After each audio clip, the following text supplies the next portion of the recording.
It wouldn't be a night without Sportswire Radio, and it's Friday night, and we're gonna go, I guess, a little different here because usually I'm talking what's going on in the backyard in the underground wrestling circuit. I'll get into that for a few minutes because there's one man that came off a huge victory yesterday, but I'm gonna talk about some other things obviously going on in the world of wrestling. We had a big return at SummerSlam. We saw that carry over tonight. We saw some other things go on. We see some more AEW news, more suspensions.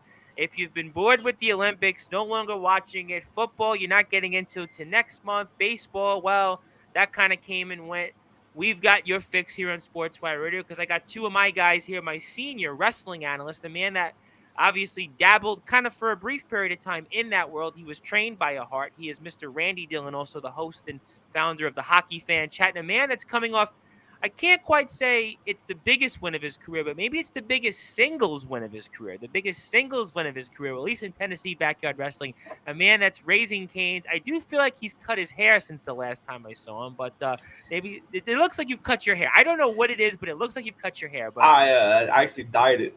Oh, you died. That's why. Well, I don't know why he's not wearing his shirt, but I've got his shirt on this time once again because I remembered to put my work uniform because I forgot to do it in the video announcement. He is the trendsetter, Mr. Alan Michaels, the host of the Staying Trendy show, Mr. 999. And fellas, happy Friday. How you doing tonight? Doing pretty good. Can't complain. You're just enjoying a day off. Actually, you're on Sportswire. You're supposed to complain. That's what we do on Sportswire is complain. So, I mean, Doing good. Good. Happy to be back after a while. It's been a while. Were you here for a moment between May and now, or did you? We did a few shows. Yeah, we did. I think we did. You think you were here one time? Yeah. You were here one time since May. I think the last show we did with the regular lineup fully was in May, and we're gonna get them tonight. And it's a completely different Sportswire kind of since then. So I kind of have a feeling we'll see what the reaction is, but. We'll see in an hour, but fellas, how you doing? I guess I'll start off nice and easy because everybody's still kind of processing it. Roman Reigns came back at SummerSlam. He came like all this said a few different things, but we're going a different direction in Berlin. And what did you guys think of Roman's return at SummerSlam? What did you think about Roman tonight? And where do we go with this, I guess, added development in this Bloodline storyline? I think SummerSlam in whole was a major success for the WWE, but honestly, Roman's return saved the main event, in my personal opinion. Like, it wasn't a bad main event by any means, but like compared to the Gunther and Priest match, compared to even the United States match, the Intercontinental match was pretty good. Like the U.S., I think I like the U.S. more than the Intercontinental. Well, I like Braun Breaker getting the title put on him. Oh, me too. But I think the U.S. had more of that. Oh yeah, I mean it was a big match feel. Like honestly, the U.S. match felt like a main event worthy match. It was like TBW Anniversary 7. You and D'Angelo. yeah, I'm gonna add on to what Alan Michaels said. Definitely Roman. I was talking to my brother while we were watching it. The main event, it wasn't what we've seen from Cody before. Like his matches were AJ Styles was good. The 6-man tag team match at Money in the Bank was good. But this, it just felt there was something. It didn't feel right that Cody was just getting dominated by Solo for majority of the match till near the end, and Roman's return really kind of gave that match excitement. But overall, the show, other than what Dave Meltzer is saying, if you just want to watch the angles, like I thought the show was pretty good. How about a good, what a good opener to start, right? That Liv and Rhea thing. I mean, what a way. I think we've talked about this. I'm big on starting out on fire. Start out with a strong opener, not come out with something, I don't want to say mid, but something that's not the expectations of what you're looking for. I thought it was a great start. Well, I'll get to that. But do you think maybe the main event wasn't as up to par? Was it because Solo's been one-sided in this feud with Cody, and Cody came across, not to say that he looked meekly, but he kind of did look meekly, but also to the fact that Solo, he really hasn't been in this spot before. Do you add it up to those combinations? What do you guys think on all that? I think it's a less on Cody, more on Solo. Just felt like he didn't belong there. Like, if it would have been pretty much anybody else, like if Cody would have went up against, I could even, if they had the exact same match, but instead of Solo, it was Jacob Fatu, I would have believed it more. But since it being Solo, He was in that huge losing streak last year. He really hasn't done much.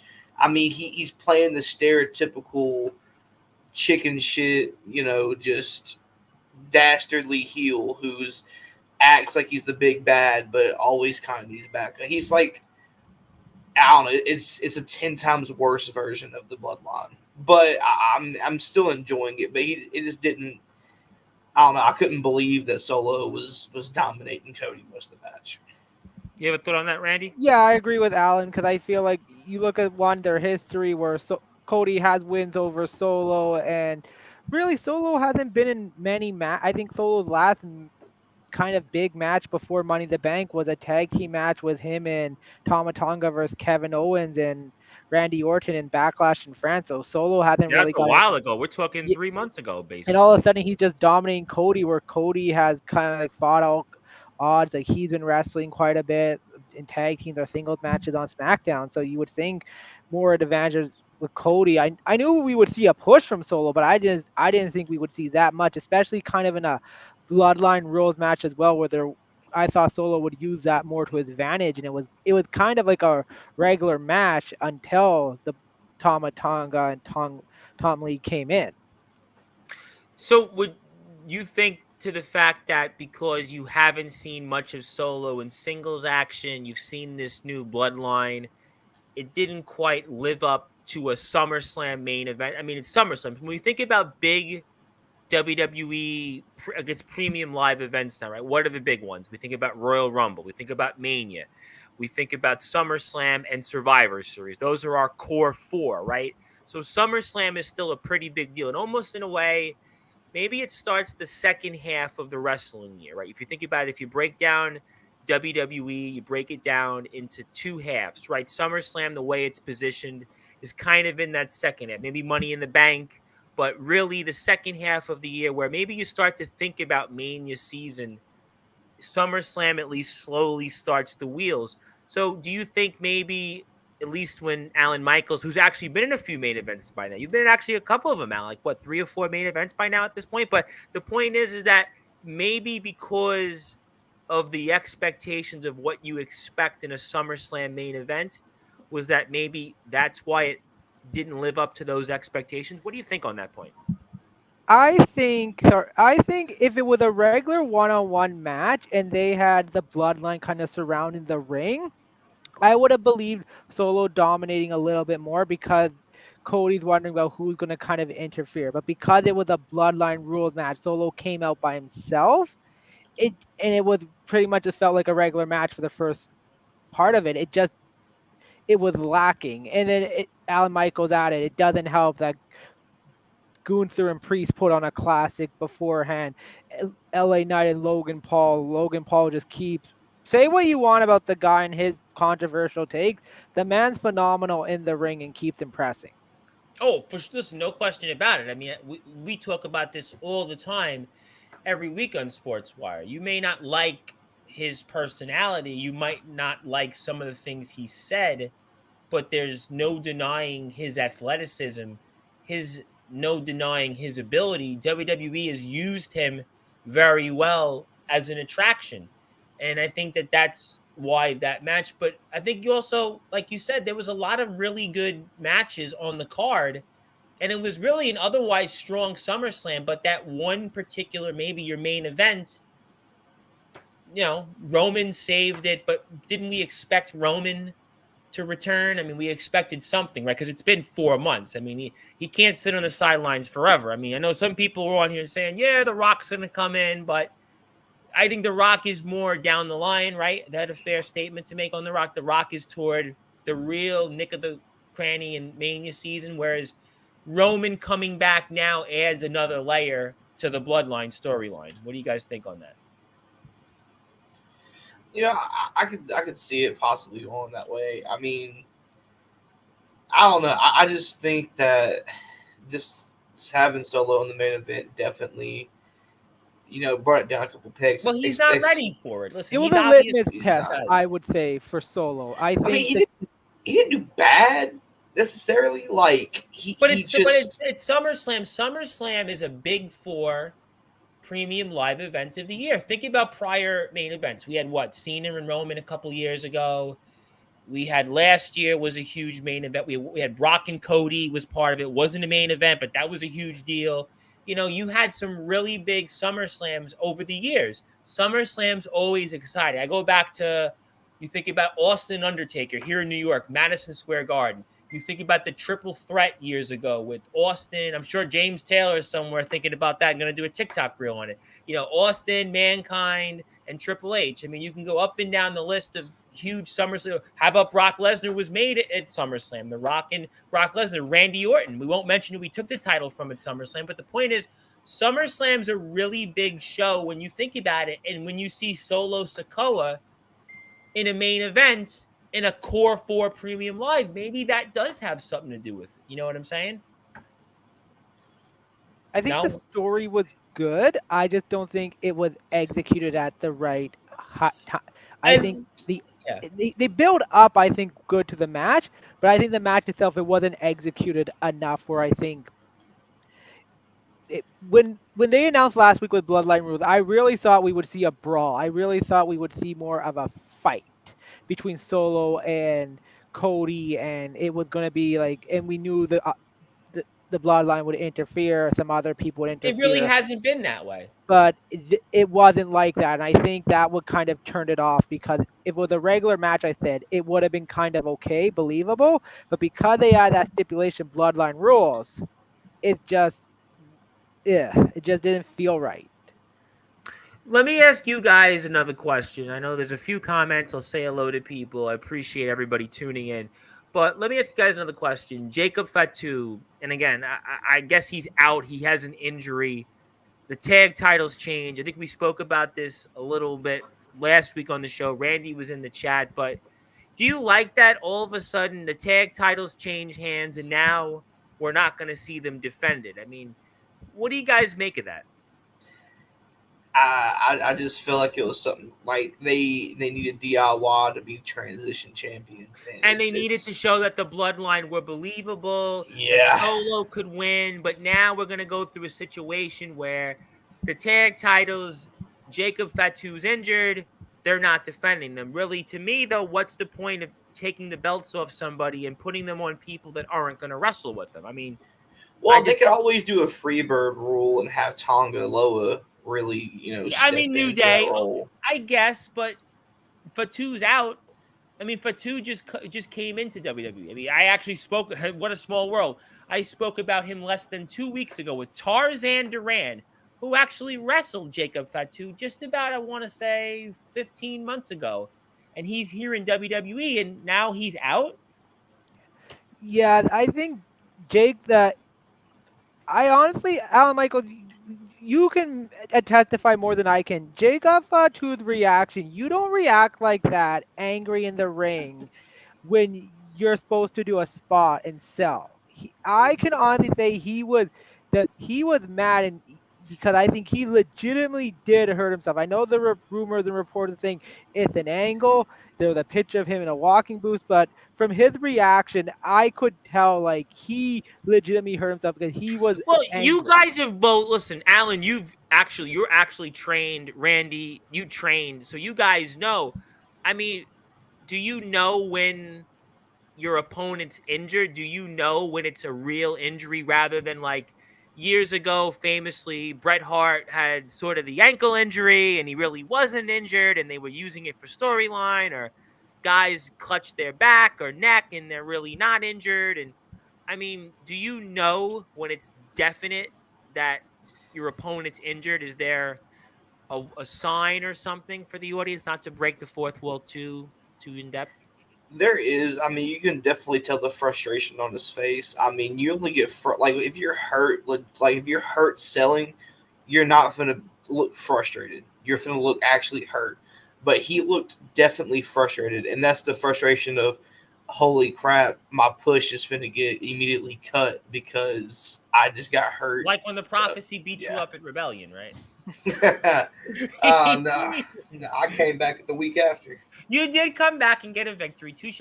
Is that the same for you, Randy? Do you know like if it's real or not, just because I with that shoe have to injury think you it's talked real about because it. I look at last year's SummerSlam, Tom, and Bianca Belair was kind of selling that angle where she was hurt and stuff, and like you can tell like she played the part well when and she but in her reaction she was playing it.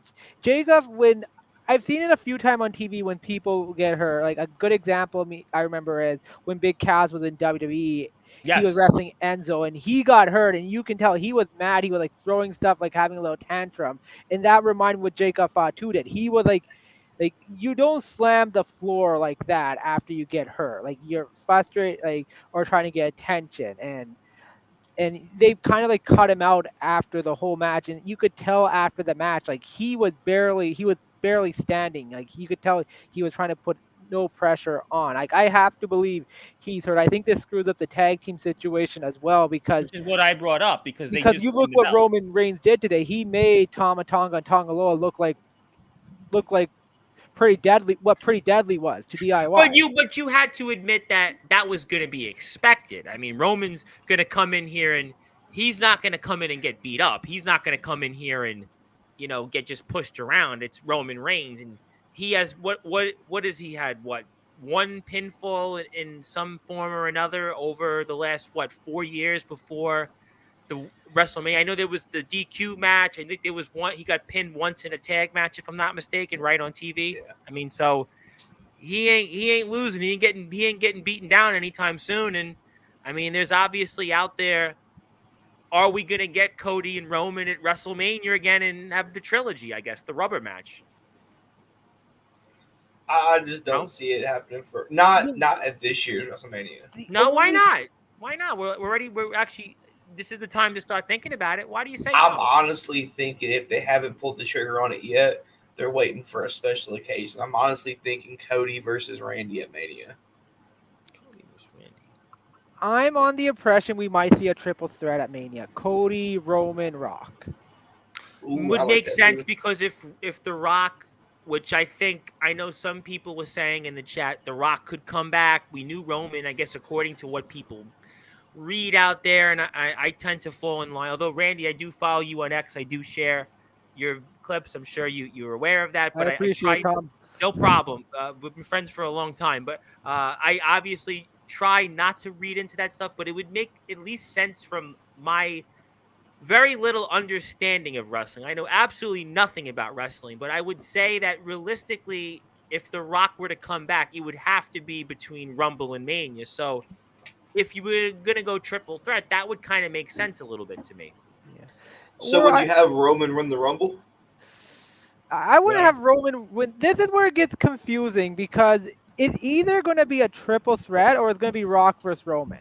And then I don't know like what they're going to do with Cody. Like Randy Orton does seem the logical situation. Well, You have Randy's got actually to get the one more title run, right? Should he not you win the championship one you more time? Or have we're that saving that for John. yeah, but you have that other guy like exactly. You have John Cena. So are they going to save that for WrestleMania to have him versus Cody, kind of like that dream situation to see if in Cena's last Mania? A dream situation would have Randy take the belt off of Cody before Mania and have Randy and John like have their last Mania bout for the title at Mania. That's interesting. That's interesting, but I would say, do you want to have one more match for a title? Does it take away the importance of the history that they have? I mean, if you look back at all the Cena and Orton's feuds, it's been over the title almost every WWE, single but time. WWE historically doesn't give guys both in their 40s a main event with a world title. Yeah, I could see, or a triple threat. You go that triple threat: Cody versus Randy versus Cena. Would you say then that I think you kind of alluded to it, Randy. Does Cody hang on to it till Mania, or you think he's just kind of like a Damian Priest, a lame duck at this point? I think he hangs on because I look at today and I was actually That's what thinking I about think too. actually thinking. Sorry, Tom. Like I was thinking about because they were thinking who was Cody's next opponent going to be, which Kevin Owens, and I guess we're going to get a heel turn here to make more sense. But this is where like you kind of miss like your Dolph Ziggler. Like I'll throw a name like a Jinder Mahal out there where you just need Christian when someone to he kind was of in the main event picture. fill Yeah. the void, and they A, don't have that a right guy now. that could be a legitimate, I can keep the guy at least going for something a couple Yeah. months. I mean, you got Owens. What do you make of that? Owens and Cody in Berlin. I mean, Nothing. I think it'll be a good match. I mean, of course, Kevin Owens is a phenomenal wrestler. Of course, Cody's a phenomenal wrestler. I think it's going to be a great wrestling match. It just all depends on if they But there's turn. no believability in Owens, right? Because he's kind of in the AJ Styles role where I they don't have know. I mean, if you he turn hasn't him had much heel, single success. Let's be honest. Kevin Owens has been in these spots. He faced off with Roman a couple different times during the Roman run. He hasn't really had a run with the belt. I mean, so it's kind of like AJ Styles. Yeah, 5 years ago, I think they could have certainly been very believable in the match. But right now, at this point, they're just there to maybe have a match or two, a month or two of a run, and then they move to someone else. Am yeah, I well, missing something? we're kind of at that time. Like at this point in time, I see neither Cody nor Gunther dropping the title anytime soon. Oh, Gunther ain't dropping the title. He just got it. Nah. I mean, this isn't Craven Rage, Alan, where he wins the title, loses the title, wins the title. This isn't XCW where guys in the backyard. But let me get to some comments here. Let me run some of them here. I think we have a few people that'll join us.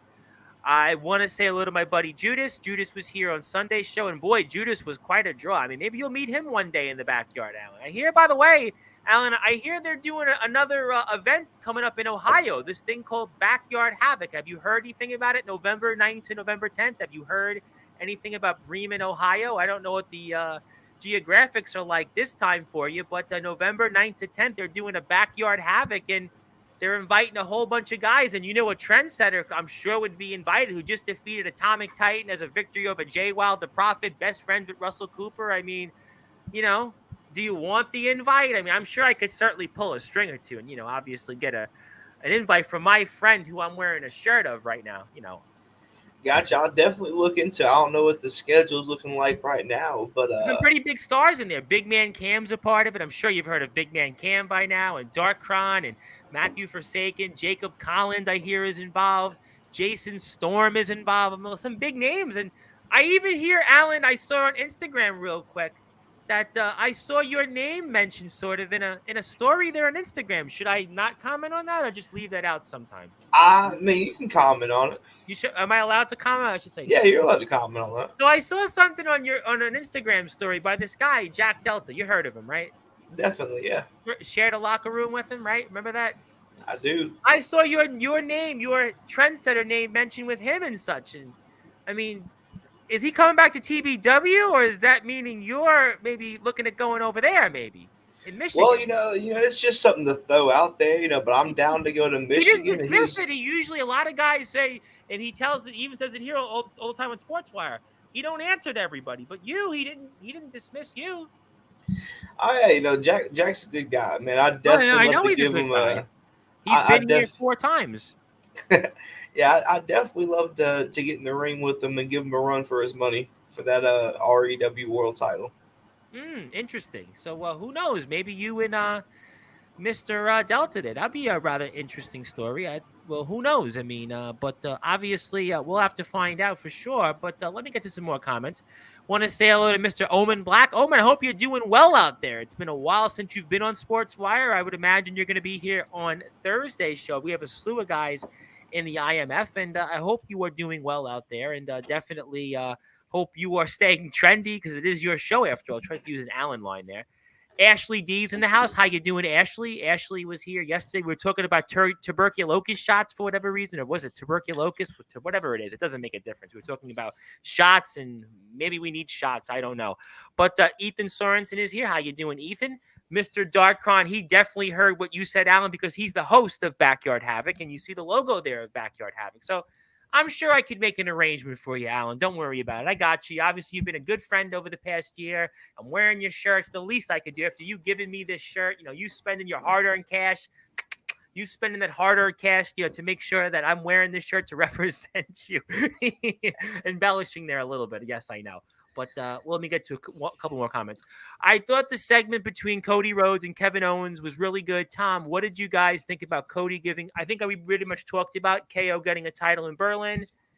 I think it's kind of look. It'll be a great match. I think I'm in agreement with that. It'll be a great match. But in terms of is Kevin Owens believable to take the title? I mean, listen, never say never. I mean, obviously, who really knows at this point? But I'll let the public decide for that. I don't like to comment on who really wins and loses because I'm not a WWE employee. But okay, we'll take this off the screen. And Zilla's in the house as always. Zilla is our resident. I see Zilla everywhere. We'll bring TBK on here for about 30 minutes or so. He can come on now. I sent him the link. But okay, all right. So anything else you want to say about SmackDown or Raw, gentlemen? I actually you liked? Go ahead. do want to say one thing, Tom. I actually did tweet about this with Jade Cargill. I Yes. think he's a phenomenal talent, but Yes. I'm getting a little tired of her just dominating the competition. I think that we saw in AEW with her, she just runs through. I think it's time for her to start putting on some longer matches. We saw what she did with Alba Fire, where this is someone back when they had NXT UK as Kaylee Ray, even in NXT, was dominating.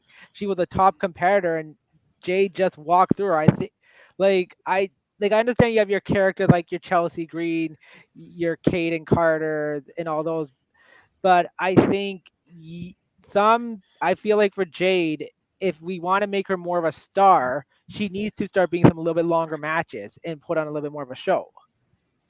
Is that because, well, really, this has been talked about quite a bit here in other places. The ring ability is not there for it.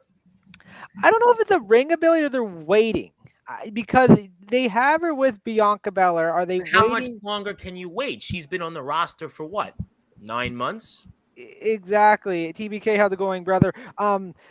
But I think like there are like we saw with her match with Piper Niven earlier early in May, like she just dominated her. Nia Jackson wasn't really nothing, and Nia has actually been putting on a couple of good much as people hate Nia, I thought her match at SummerSlam was had really shown how far she has come from. And I think for Jade, are they really waiting for her and Charlotte to kind of be that competition for her? Could be. I actually did want to bring up something. Obviously, good to see you, TBK. What did you guys think of that whole Bronson Reed, Seth Rollins thing on Raw? I liked it. Guys, they made him a for the big star guys. in 5 minutes. We've been waiting for, 2 years with him? About 2 years. He really hasn't been able to break through the glass ceiling, but maybe he had a moment that allows him to break through the glass ceiling, you might say. The WWE is always going to be in need of that big man heel. That heel big man that can come in like the Mark Henrys, the Big Show when he turned heel for the 35th time. Kane was definitely a heel, yep. You need that heel, yep. that heel big man who can do damage, but also can afford to take the loss. Like to put somebody over. That's a good point. That's a good analogy. I think it's a good analogy. But what happens with Seth Rollins? I mean, if you believe the internet, there's just I don't know what to make of that one. So what do you think happens there with Seth Rollins? Sorry, Tom. It's a smart move because if they really want to save Rollins and Punk for Mania, even if he's injured, just take the spotlight off them for a little bit. You can finish Punk with McIntyre, then do maybe a couple of other things, but then come the time Rumble or late in the year if Rollins is ready to go, then it's like you can get in that feud full steam ahead. What do you have any other thoughts on that? Yeah, I mean, to me it was kind of left field. I'm not gonna lie. But you know what? Like Randy said, they made a statement with Bronson on that one. To interject him into a situation with guys of that caliber like that, when it obviously has nothing to do with him, they're showing confidence in him, which is great. Because he is a powerhouse guy. He deserves to be showcased as a powerhouse guy. And he said it best before he came out. He was like, I'm tired of waiting for moments. I'm going to have to create them. So they did just that. Good one right after SummerSlam. I got a question from Ethan. Let me see what Ethan would like to say to the gang. Tom and the gang, do you guys think that we'll see a match between Braun Breaker and Seth Rollins when Seth comes back? I don't think we're going in the Seth Rollins Braun Breaker direction. I think that obviously if Seth comes back, he's got to go through Bronson first, right, to set himself up with somewhere else. Or am I missing something here? Well, I don't know. I think Braun Breaker. Yeah, go ahead. sorry, Tom. I think this is going to be more down the line. Like I think in a year or so we could see Seth Rollins and Braun Breaker, not imminent. Anytime like in the next maybe 12 months, I would say we won't see that. Yeah, and I think also Braun Breaker's obviously got Sami Zayn. I'm assuming Braun Breaker's going to get a victory here. We saw a little bit of a tease of where Sami Zayn goes. Maybe he goes back into the tag team situation, but I think the move for Seth Rollins is obviously he's got twofold. CM Punk eventually, should it be at WrestleMania? That makes most sense. And then Bronson Reed, he has to come back and I'm assuming get his one-uppings on Bronson Reed, because if he's going to be out, if he's injured for an extended period of time, that's obviously going to be something he has to settle, or there's something else there. No? Okay, well then I think that's where we'll find out going. Obviously, we'll certainly see. And you guys like the whole live-in Rhea thing with Dom? You like the new Judgment Day? You like this whole new setup there with that? I do, but I also think this is their time to kind of pull their trigger with Dom and take him just a little bit more serious. I mean, we saw the goofy, just chicken crap heel who stood behind his mommy. But now, I think after turning on her, I think he should get some more solidified wins. Like, take him a little bit more serious. They really have something with him. I mean, I don't know how many people can turn heel while already being heel. I mean, he's phenomenal. His character's phenomenal. And the added layer right with Liv and this new modified Judgment Day and such. I think this is going to be very interesting for Dom. Like Alan Michael says, like this is a time to expand because for the last year we kind of saw him with Rhea Ripley, like kind of like that shy puppy. But I think more with Liv, like I think he's gonna have to kind of take more of a bigger role and kind of be pulling the strings here. So this is a big opportunity for him to really show, can he propel him closer to that main event spot.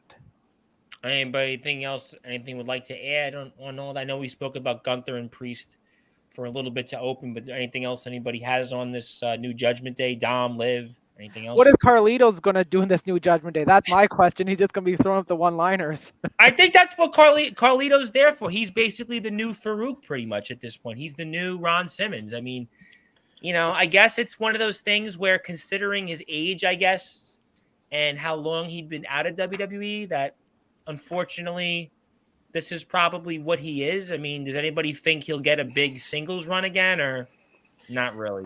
Not with the champions they have. Like it may be in the a couple of years ago. You look at some of the champions, but you look at Braun Breaker and Gunther. It's like I don't think anyone's gonna if these two have a match and like a double, triple count out thing where they both get stripped of their titles. Like I don't think anyone's gonna take those titles from those two.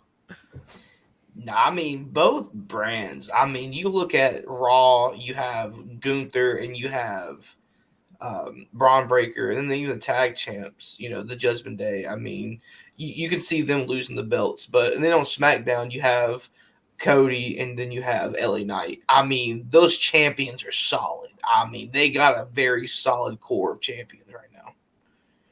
Yeah, I think you want to add something, TBK? Yeah, sure.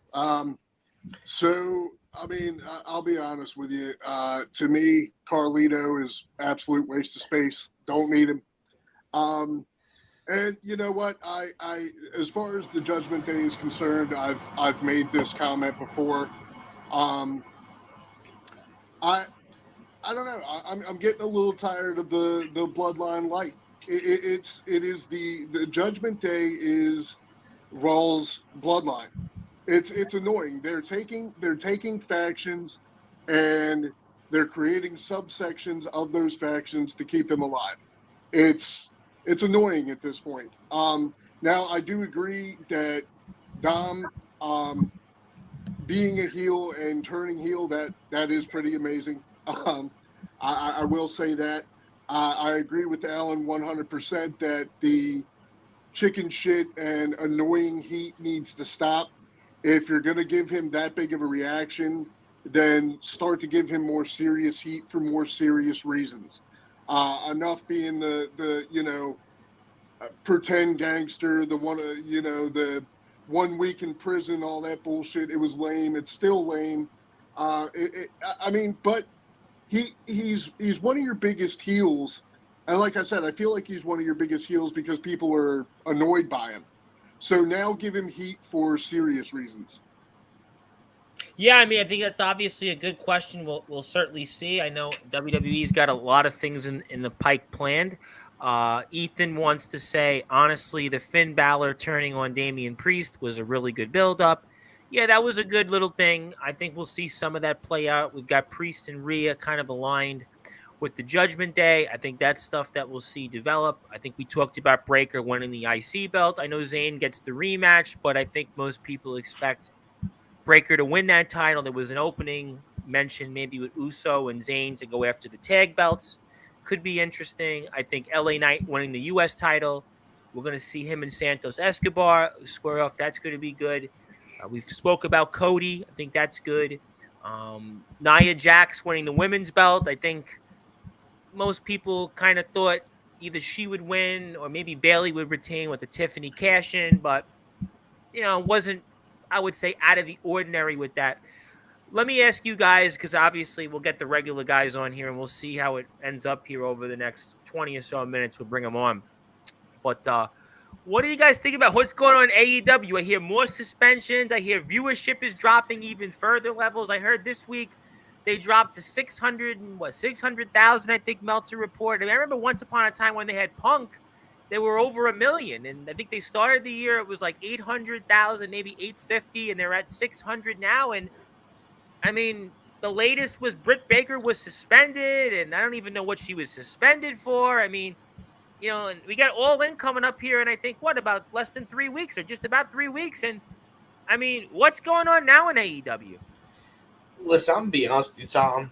AEW, it was like blood and guts, came to Nashville, Tennessee, I'd say about 2-3 weeks ago. I think I know where this is going because I heard about this. Go ahead. Tickets were down to like $24, and I still did not purchase one. I refused to go. I went to the AEW show that came when Jeff Hardy was in the Texas Chainsaw Death Match, and it was an all right event, but the crowds are dead. No one really cares. I mean, it was $24 for a ticket. $24. I'm not surprised. And what did they sell? I'm sure 2,000 tickets I heard or something like that. 1,500, 4,000 from what I heard. But 4,000. But how many were comp of the 4,000? Yeah. That's why I say 1,500 to 2,000, really, because if they were marked that down, that means they probably had a lot of people that they moved in there. So that's a pretty sad state of because you could have got a ticket for $20 and you were like, nah, you just rather spend that money on gas going to TBW, huh?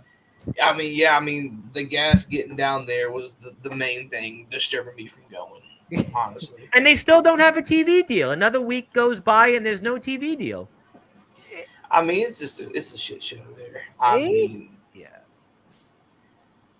I was just going to say something stupid. I mean, $24 with the way inflation is now, that's probably the price of a hot dog at a WWE show. So, I mean, the proof is in the pudding, man. You go to the movies, you spend popcorn and soda. That's a popcorn and soda is actually it's about $30 right there. I was at the movie last weekend with my dad. Two drinks and a popcorn and a bag of candy was $30. So and you probably got the discount. Yeah, I mean, here in New York, a popcorn and a soda would run me, and I have the AMC Movie Pass. It would still run me $27. It's crazy. Yeah, right. So, I mean, you got guys asking for the release. I'm keeping an eye on the Lucha Brothers right now. I'd love to see them in WWE. And the offer is very much on the table from what I've heard. I mean, it's like I said last week, and I'll continue to say, when you're making headlines for all the wrong reasons, the suspensions, the backstage fights, the this, the that, I get it. Any press is good press, but you're not doing anything on your shows. Your shows are not bringing people in the scene. I mean, if I went there, I would go there purely to see if something was going to happen backstage. That's about it. Yeah, I mean, I think that to me, that's the biggest indicator. People will say, the ratings, you can't look at them. But if you're talking about show after show, that's 2,000, 3,000, all right, 4,000, I'll give you that, 1,500. You can't, it's not feasible, and they still don't have a TV deal. And they've got all the favorable social media coverage with Meltzer and all the AEW people that go in and comment and support, and they just still can't figure it out. I've never seen a company that has this many suspensions. I don't remember any company I've ever heard in history that has this many suspensions. Everybody gets suspended in AEW. Jungle Boy, Britt Baker suspended. You just brought her back. I mean, we had the whole situation with Punk once upon a time. We have all these guys that get suspended there. And, it's just, I don't understand and where it goes. It's obviously All In is going to come very their biggest event of the year, and they had a lot of success last year, but who knows? Let me get to Ashley. So, if the Lucha Brothers go to WWE, they better be treated good. Well, that's a question everybody has to figure out. What do you want to say, Randy? So Tom, I was thinking about this a lot because there were so many comments coming on, and Tony Khan made the comment saying, "Oh, everyone AEW to the people want the company to fail." It's been 5 years since the company came out, and the first few years like a new marriage. You had that great vibe, everything was going well. They Yep. had problems start of 2022 with Cody leaving. Then you had the brawl with Punk Yeah. and then you have again Punk, and now you're here.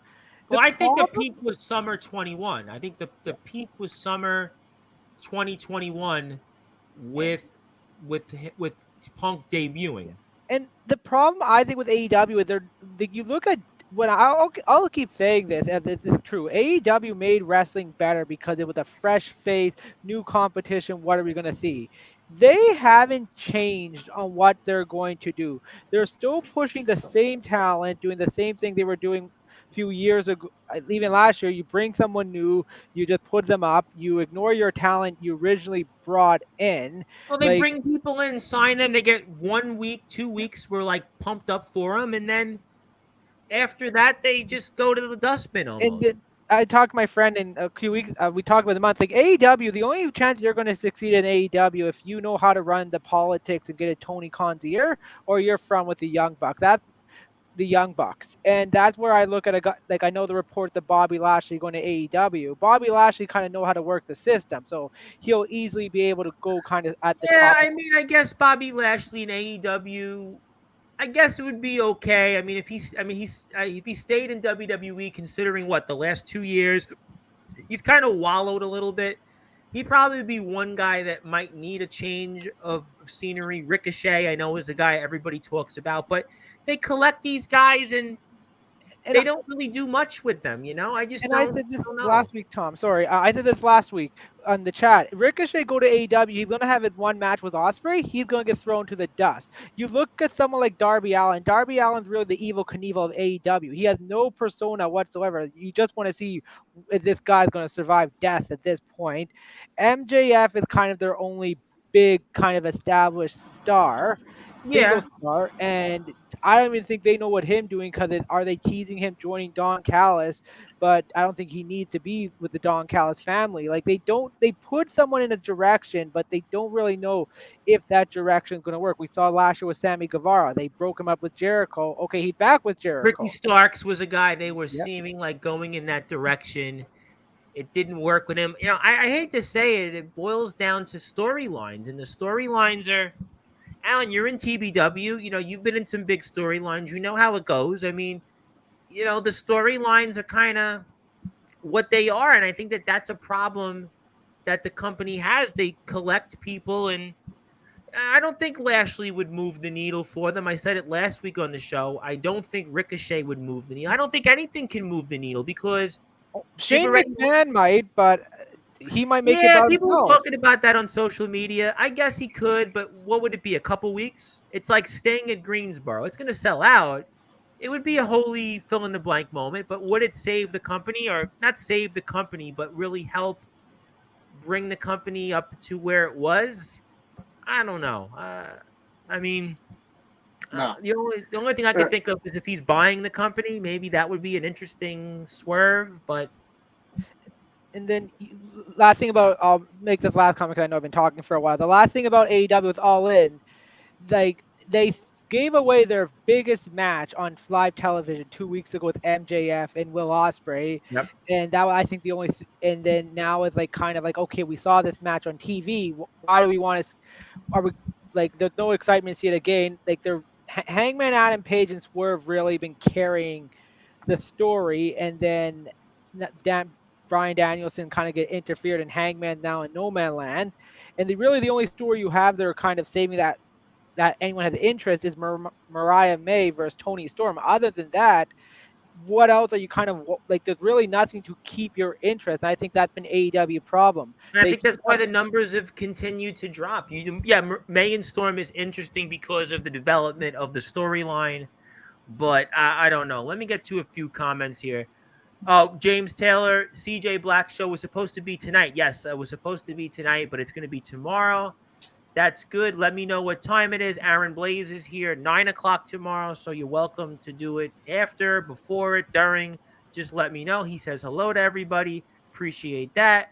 I honestly don't think legit people want them. Yeah, I don't think anybody wants them to fail. I think the problem is that they don't have the right frame of mind. They don't have the right leadership. I think that's pretty much what I think most people, at least come here. I don't think, what's the point of, why would all that money invested in the people that they've given an opportunity to want that company to fail? I think Tony Khan is on social media too much. I think that's a part of it. I think that's, things. Yeah, he that's doesn't know what that's sorry, God.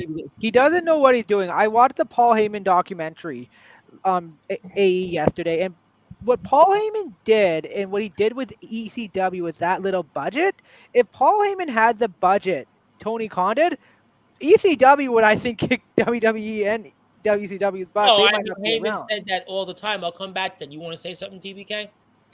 yeah. No. The comment that was just made was absolutely what I was going to say. It is Tony Khan being Tony Khan.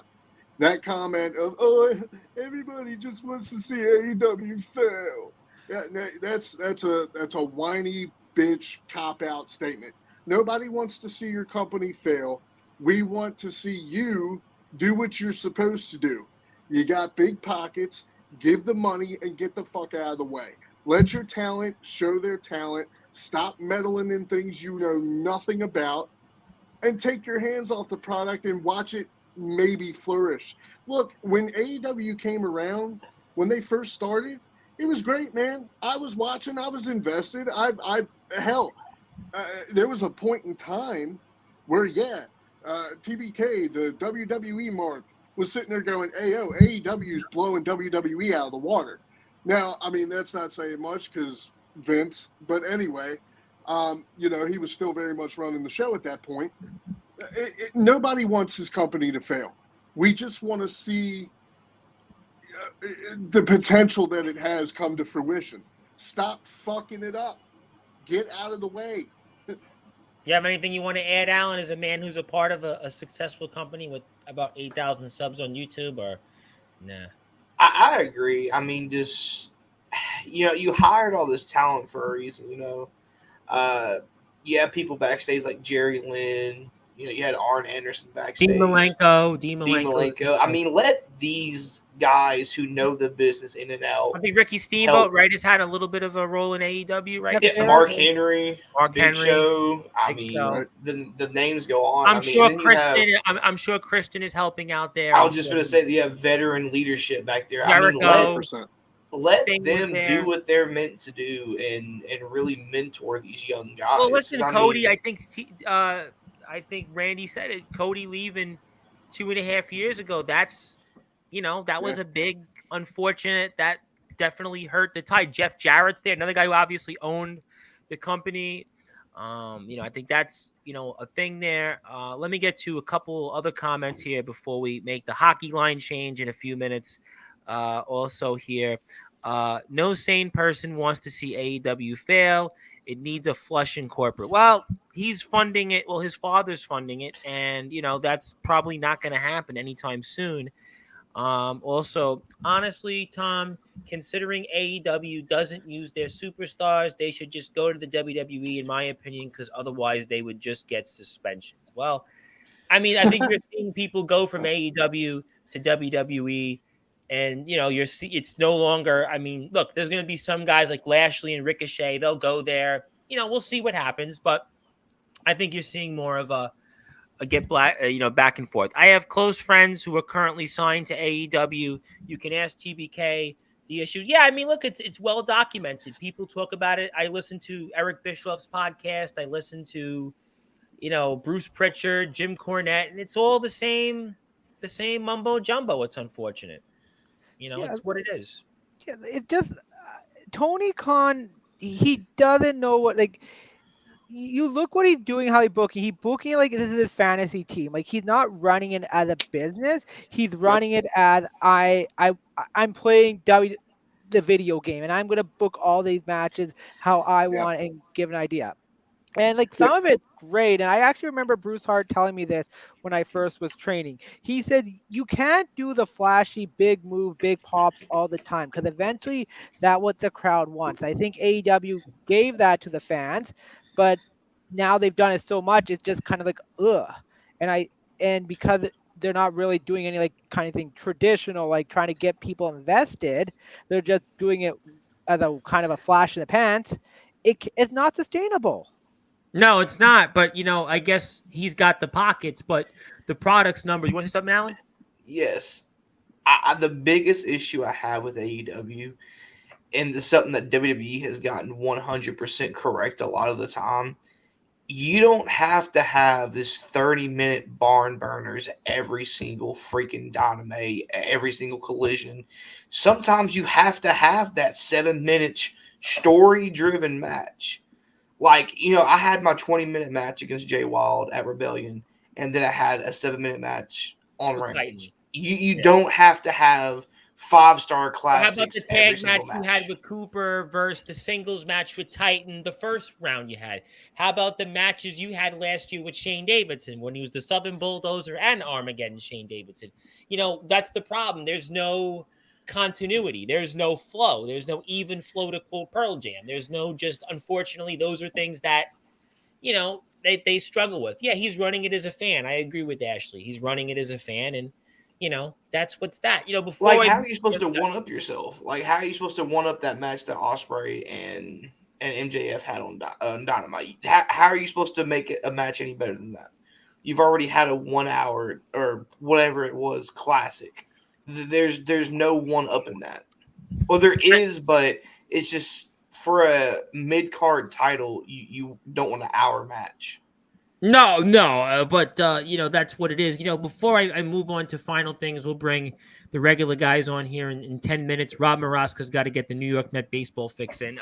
But it's been a while, but obviously, no, we love it. We love it. Obviously, Sportswire is not really a New York Met baseball station at this point, but we want to give the guys a shot, and it's been a while. But Alan, I got to ask you, speaking about championships, by the way, there was a new championship belt that was released there in Tennessee Backyard Wrestling. And I know, you're obviously focused on other things, helping your best friend, Russell Cooper and such. And, there's a lot going there with that. But I was wondering if you wanted to have a thought or two on this new belt that was released. And, obviously, if it was something you thought maybe you would be interested in coming up in Summer Bash, that TriStar Championship, and how would it look on the Trendsetter, Alan Michaels, you think? I think it looked phenomenal. I think it's a beautiful looking belt, and I know it's going to be an elimination style match at Summer Bash. And as of right now, I don't have anything going on at Summer Bash, so I'll try to get myself in that match somehow. You might have to, especially after that win over Atomic Titan, right? I mean, that's a big win, right? Over a champion. You one-upped him after a couple months ago. That match that was obviously kind of ironic. That was a questionable victory for him. And you come back this time, and the wrestling gods were on your side. So maybe that leads you into some unfinished business and get some championship gold in TBW or some championship silver, because it's the TriStar Championship. Kind of looks like silver, not quite gold, but maybe that could be your future. Who knows coming up here? Hey, you never say never. Well, it would look good on you, and got a big win. You're feeling good, obviously back on track after what happened with you and the prophecy, and we saw some of the things you said came to fruition yesterday with Mr. Chaotic there, right? Yeah, it did. I don't think my little run around with the prophecy is over. But you don't think so? No, you don't think so? I don't think so. I can't go out like that. Well, speaking of things, before we move on to a few final things, and we'll change the regular guys, and I think Chris, Justin, and Rob are going to be here in about 5 or so minutes. We're going to put them on here. Speaking of the prophecy, Alan, I think it's a good time for me to break it that Wednesday night here at, I believe, 10:30 p.m. Eastern time. I'm going to have on, a guy who's battling the prophecy also, this guy named Jacob Young. Jacob Young, Jacob Young, obviously, with Joe Anderson, and that was quite a heated segment there to kick things off at 167. And he's going to be here. He's going to be in the house on Wednesday. I'm sure you'll be tuning in somewhere. You won't be listening to that one because you've obviously, you're not friends with Jacob and Joe, with the Grim Reaper, but I'm sure you'll obviously be having an eye on that for sure, what happens between Jacob and his return on Sportswire. Jacob always has some rather interesting but vague comments on this platform. Yeah, I'll definitely tune in and see what he has to say. He always is a fun one. He's definitely colorful on Sportswire. He's definitely memorable. He doesn't make a lot of appearances here, but he's making one here Wednesday night. I'm very excited about that. Okay, the regular guys are going to come on here. I see him. Anything else you want to share wrestling related before I let you guys move on for the evening? I'll do real quick if you don't mind. So I know it was before I come on. Alan, like I said, buddy, I'm going to steal a little bit of your thunder there, Mr. Controversy. So I'm going to be the one to say I am not impressed with Cody's run as champion. I'm not impressed at all. I think they're watering him down. I think they're focusing way too much on the interferences. The same thing they were doing with Roman. How, every time he needs help from somebody or something of that nature. I don't like the booking between him and Kevin Owens. I don't understand it at all. Face versus face, it's not necessary. He needs to show that he can get, a win against a major heel right now. Having Randy go over to Raw, I didn't understand that either.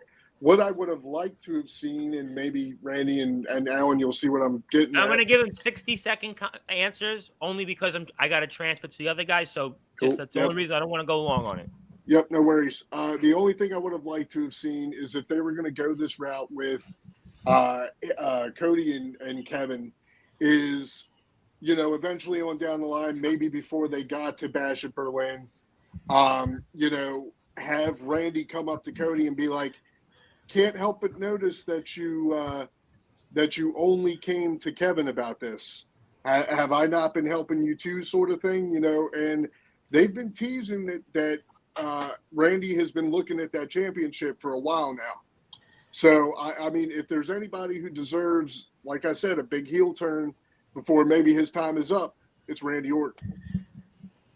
Yeah, I mean, definitely. We'll certainly see what happens for sure. No question about that there, for sure. For sure. You guys want to add a quick thing, Randy and Alan? Yeah, I'll add a quick thing to TBK. Definitely the Kevin Owens confusing. Randy Orton, Gunther, it shows me two things. One, you connect the dot to the King of the Ring, and also I think having Orton be Gunther's first opponent showed the company we have faith in this guy. Randy Orton, if we're going to allow him to go up against Randy Orton, but definitely I think maybe this will add more to the flavor where after Orton done with Gunther, he'd come back and say, so you're handing out title matches all of a sudden to you guys. So we'll see what happens there. Absolutely. And I want to get to one more thing before I get the wrestling guys off and bring in the regular guys. I got to give a plug because my friend, your friend, James Taylor, he's got a new page which has got music, a lot of different other things. It's called Taffy's Lounge. He's trying to get to 1,000 subs. He's at 888. Yesterday he was at 877. So if you have a chance, you're here for the first time, go hit that sub button. If you like lo-fi beats, you like college music for, you like certainly things that could be nice and easy, jazz, think about dentist music, watercolors, Sirius XM, different things to slow it down. Everybody likes a little bit of calm vibes, relax, chill, lo-fi, hi-fi, everything else in between. He's got it for you. Taffy's Lounge.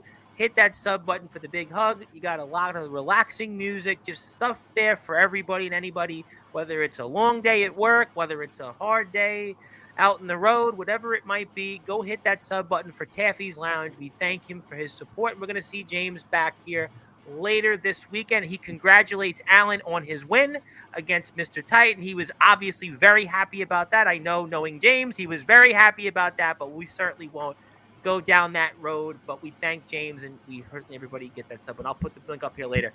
All right, for the wrestling guys, TBK, closing thoughts. Randy and Alan. I said what I pretty much had to say. Good to see you boys as always.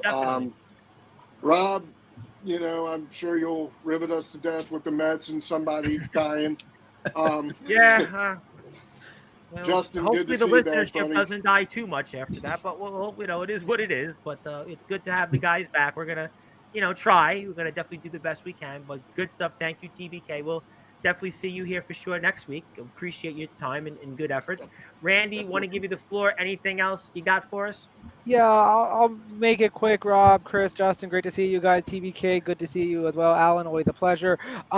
With Cody's runs, TBK, you do have some points, but I'm holding out. They can still change it, but you're absolutely right. I think a little bit of focus is now the focus is no longer on Cody the title. They're missing in the bloodline angle, which I think is really going to get him lost. I hope I'm wrong on that, but it's looking that way. Yeah, I think that's obviously the devil's in the details there, and we'll certainly see how that develops. Good stuff there. Alan, I got to give you the floor last because I hear you might be something coming up with a contest, an eating contest of some sort. So I might get the footage. So I kind of saved maybe the most hungriest for last, I suppose, in closing thoughts. Yes, TSF has their annual fantasy football draft August 31st. So me and Big T will be squashing the eating beef there. And if you want to send an invite to some of the guys, I'll send it to them in the X. Where we have an X chat. Randy's a part of it, and if you want some guys, I'll send it to him. Definitely. And quick little touch on NXT Great American Bash. Love the heel turn by Wesley. I think it was pretty. I honestly didn't expect it, but it was really good, really well done. Javon Evans, the top rising star, love that dude. And then if you haven't watched episode 167 of Rampage or Rebellion, go take a look at it. It's some pretty good concept. But no, 1,000 views we just crossed on yesterday's show. We're at 2,000 shows, 2,000 views. I don't think we have 2,000 shows yet in TBW history. We have 2,000 views already in Rebellion. So really, really excited about that. Also, congratulations, Alan, on the lady there. You've got a new friend, obviously. You got a new friend there, Alan, and I appreciate you having new friends because I had thought that we were friends over the past year or so, but you've obviously decided that you wanted a better friend, you wanted a more attractive friend, and I don't blame you, Alan. I don't blame you over the past year that you wanted to obviously do better in the looks department and such. I really do appreciate that, but no, with no seriousness, we definitely congratulate you on that. Glad to see you doing well, and Ashley said a wrestling fed that has a fantasy football league. New to me. Well, they don't. It's not a wrestling fed. The TSF takes is actually. It's a separate thing from what Alan does. It's basically Scooby Stoney, who's been here, Big T, DK. Is he still around? Is he alive? DK? Is DK still alive? He's just newly married, enjoying life. He's in no, he's being tortured probably. In that case, listen, my brother's married and it's the torture life, but that's obviously why he's very busy and we won't see him on Sportswire. Now, we love DK. We love everybody that's married. We hope everybody gets married if they're happy with that. But no, the TSF Takes group, the guys do some different stuff, football mainly. They've done some NBA. They've been with us in the past. They have a fantasy football league. If you want to join it, let me know. I'll send you the link, the invite. It'll be August 31st. So good stuff there. I appreciate you three gentlemen that we had some fun there. I'll definitely see you guys next week. And Alan, stay trendy. We'll see you on 168, whenever that is. TBK, good stuff. Appreciate you, my man. And we'll see everybody next week. See ya. All Take right. care. That was Randy Dillon. Peace. That's Alan Michaels, who's, by the way, you should have wore this shirt instead of the Raising Cane shirt, but I'll give you a pass on that. But he left. That's okay. Randy's off. We got these gentlemen here. Gentlemen, how you doing? I think I've seen Rob and Chris were here for one show, but Justin, it's been a while. So what's going on with you guys here tonight? Not much. Not much. Good to be back. It's been too long. Yeah, it's been a while. Sportswire, I got to be honest, it's we're really a wrestling station at this point. I'm going to definitely try to work in the sports content, but that's kind of where we are at this point. Hopefully the people tune in, but we'll see what happens. But obviously a lot has happened since the end of May, since you guys were here. The Yankees were in a tailspin. They've kind of come back a little bit. Mets are on a long road trip so far in Seattle, trailing, but I think they've done okay. I mean, they're basically the Atlanta Braves have definitely given them a gift, just like the Baltimore Orioles have given the New York Yankees a gift. So I'll start with Justin Gianelli first, since I haven't seen him in a while, and give me your perspective on the Mets and where we are. Is we're now just about in, I guess, the quarter, almost between quarter and 1/3 mark of the season left. Yeah, actually, if I'm not mistaken, I think today would be 116. no. That it'd be 106 or 116. I'm sorry, 116. 116. So they got I don't know, just shy of 50. If 46 games left or something like that. So we are in the final third of the season. I mean, yeah, well, you said it best. Atlanta's play is more eye-opening than what the Mets have done. The Mets have kind of stabilized. They haven't had the hot more than run, treading water of late, but like the hot streak of June and July kind of that's kind of dissipated a little bit. But so they're kind of coming back to maybe what they really should have been, despite getting off to that slow start. And they're a slightly above 500 team. That's what they are. And right now they're 61-54. Trailing tonight, obviously, but Seattle's got good pitching, and Quintana's pitching relatively well. He gave up the 2-run homer, and I think in the second or third inning, to a guy in the bottom of the order. That's probably something you want to get back, but overall the Mets playing good baseball. The pitching's actually been pretty good. Their offense has been incredible. I mean, if I'm not mistaken, I think only the Dodgers and the Diamondbacks have more runs in the National League. Alonso's gotten hot finally lately. Alonso's starting to get a little bit hot. He's been probably the most disappointing because he's really the only one who hasn't gotten hot. And he really hasn't had a good year. They were talking about that during the telecast. And since the Mets started playing well at the beginning of June, he's the only one who really hasn't gotten hot. Like everybody else has had stretches. Like even McNeil had a great start right after McNeil's the been All-Star very break. good since the All-Star break. Yep. Lindor carried the team for a while. Nimmo in June was having a good stretch. Martinez was hot in June and July. Alvarez was hot at one point. Vientos has been pretty consistent. It's really only been Pete. Martinez has really been not showing okay. much consistency. Yeah. And hopefully yesterday was the start of what could be a month-long stretch where he hits 10 to 15 home runs, because he can do that. Yeah, he's got 25 home runs now, and he's probably not going to hit 40 this year.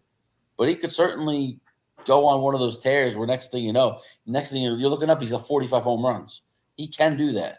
Yeah, I mean, there's no question. We've seen him have double-digit home run months before. He's come and been a little bit better recently. I mean, the Mets, I think all things considered, you panic in a long road trip like this, but you would have obviously liked the sweep in Colorado, but you won the St. Louis game off the trek in Los Angeles. You didn't like losing 2 out of 3, but you take it in terms of 4-3 right now. Realistically, if we can come out of it and not get swept in Seattle, you're happy because of the situation with the Braves. I'll get Rob's side of the story in a second. I want to go to Chris because obviously the Yankees really, I mean, listen, I listened to the last show you did with the Talking Rob. I think the last time you did a show was about a month or so ago with you and Patrick. And at that point, I was listening to Bobby Tats and his guys railing about this team and Boone and the trade deadline. But, since then, the Yankees, kind of like the Mets, even though I think the Yankees have played a little bit better recently, especially since that Subway surge. I think the Yankees have played much better since the Mets swept them in the Bronx. But I think the Yankees have kind of stabilized, and also what's helped them is the Baltimore Orioles. I mean, really haven't played that good a ball. I mean, they lost 16 of their last 30 games or something like that, and they've kind of walk. They haven't played as poorly as the Braves, but I think that's kept the Yankees in it to where they're very much neck and neck, and it's I think it'd go down to probably the last weekend of the season between those two. It seems to be destined. Yeah, Tom. Hey guys, what's up? Good to see everybody again. The Yankees went through a really tough stretch. They're starting to play better, but the starting pitching is still not great. Yep. Cole has been up and down, so I think he's still trying to find his way coming back, from being out so long. But I mean, listen, I'm thank God Baltimore played as bad as they have the last 2 months. So otherwise they would have ran away with it. They should have been up right now 7 games, maybe 7, 8 games, considering the start of the year they had. And maybe more if they went on a good hot streak. But like you said, it's going to go down to the very end, and I think we got Baltimore, not the last series of the season, but the next to last. Yeah. So that's probably, hopefully it's going to come down to that. Would be great, You like Stanton to hit a little bit more since he's come back, though. He hasn't done much. Because you were talking about him when the show was still going on, and you were looking for him to come back and help the lineup, and that hasn't happened yet so far. Not yet. No, definitely not. And you know what? The rest of the lineup really hasn't done much. Wells is he's been pretty consistent since he became the starter, after Trevino got hurt and he's been out, but he's actually working his way back. But Wells has been one of the best catchers in the whole league offensively since he became the everyday starter. Volpe was having a great second half after the All-Star break. He hurt his foot yesterday, but they're saying it's not serious, so hopefully he'll be back. But yeah, I think Stanton's got to get going. Verdugo's been awful the second half of the season. So these guys got to start hitting. I mean, Judge's first to 40 home runs this year, which kind of expected. I mean, Judge is just on a tear. I mean, Judge is going to be, I think, the fastest player to 300 home runs, if I'm not mistaken. Yeah, he needs 2 more. He's at 298 right now. I saw Juan Gonzalez in that list. I was like, wow, Juan Gonzalez. What's a name you haven't heard? We forget Juan Gonzalez was a monster for a while. He won 2 MVPs, 2 or 3 MVPs, something like that. He tailed off at the end, but he was really good for. He was a monster, but unfortunately, was one of those guys right in the Mitchell report. Am I thinking? Yeah, I believe so. Yeah, and that's kind of what put his career in. Kind of forgotten.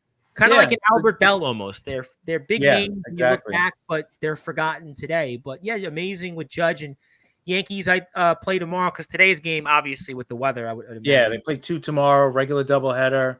Again, they played the doubleheader against the Angels yesterday. So. Texas, Texas won the World Series last year, so they're not giving it up right now. So they're really benefited because Seattle and Houston. I mean, Seattle was in first place most of the year. They've come back into first place, but they're in it because of just the divisions. It's not a great division this year. I didn't trust Seattle going the rest of the season. You talked about that on prior shows early in the year. That everybody like Seattle. But Seattle's always destined the last 3 years. Seattle either makes the playoffs or misses the playoffs like the last or second to last day of the season. So we kind of expect the same thing almost. I mean, that's exactly. I just don't think they have the lineup. They have really good pitching. Not good. Yeah, the lineup is just not that good. I was saying that from the beginning. They added a couple of pieces, but it's not enough. I mean, their pitching is really good, and it's going to probably get them to the playoffs. I just don't know how they're going to do well in the playoffs. So, do they? Would getting Rodriguez back maybe change everything? I mean, they've been missing him and Crawford for a long time. Yeah, obviously they got a Rosarena to replace the bat in the outfield with missing. But Rodriguez wasn't really that great this year either. He was not having a great year. No. But you look up and down this Mariner lineup. There's just not. Other than Cal Raleigh, there's really nobody in that lineup that really scares you. And that's why they tailed off a lot they don't score a lot of runs. And look, they hit the 2-run home run tonight. Their offense is not doing much against Quintana. And the Mets aren't doing much against Bryce Miller, but the Mariners have the best team ERA in baseball. And they do, it might not look like it on paper, but they've got the best pitching staff in baseball right now, and Well, that's probably what's going to get them over the hump and into the postseason, whether it's the AL West division title or a wild card spot, depending on. Well, I would think looking at the standings, though, their route is better to win the division because I think if you look at Houston and Seattle, you're looking at 85, 86 wins maybe is the max you get to win the division. And a wild card right now, there might be one spot left. You know, the loser of Baltimore and New York's going to make the playoffs. Absolutely. Minnesota. I would imagine Minnesota's creeping on the division. I mean, hell, maybe Kansas City hangs on. Kansas City made moves, though. Better than a lot of people think. You know what, though? Everybody said that, but Kansas City's right there, and you got Boston. You know, Boston's right there as well. I don't know. Pretty well Part of me thinks Kansas City or Boston gets in. I think Kansas City might have a little of an edge. You might be right, but you know, I really think that ultimately it's going to be the division's the better spot for them. You know, Houston made moves. Houston comes across to me like this is the last year. This is Houston. I would never completely put it past them to continue the success. But they got free agents. But it looks like it's really starting to wind down. Vibe. You know, in sports, you see it all the time. You see it. The Warriors in the NBA, the Spurs. You know, before that, you just Tucker and Bregman are free agents, right? They were talking about that during the last week's show on MLB Radio to open up with Phillips and Perez. They would talk when Houston made moves and.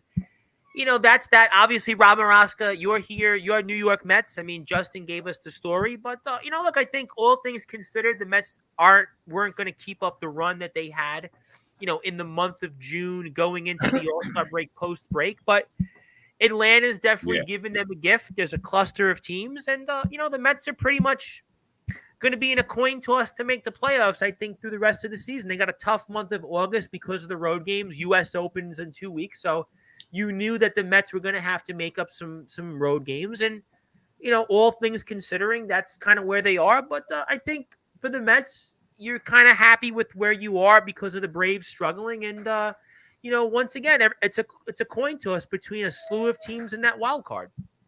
Yeah, well, let's face it. It's a lot better than it was in May.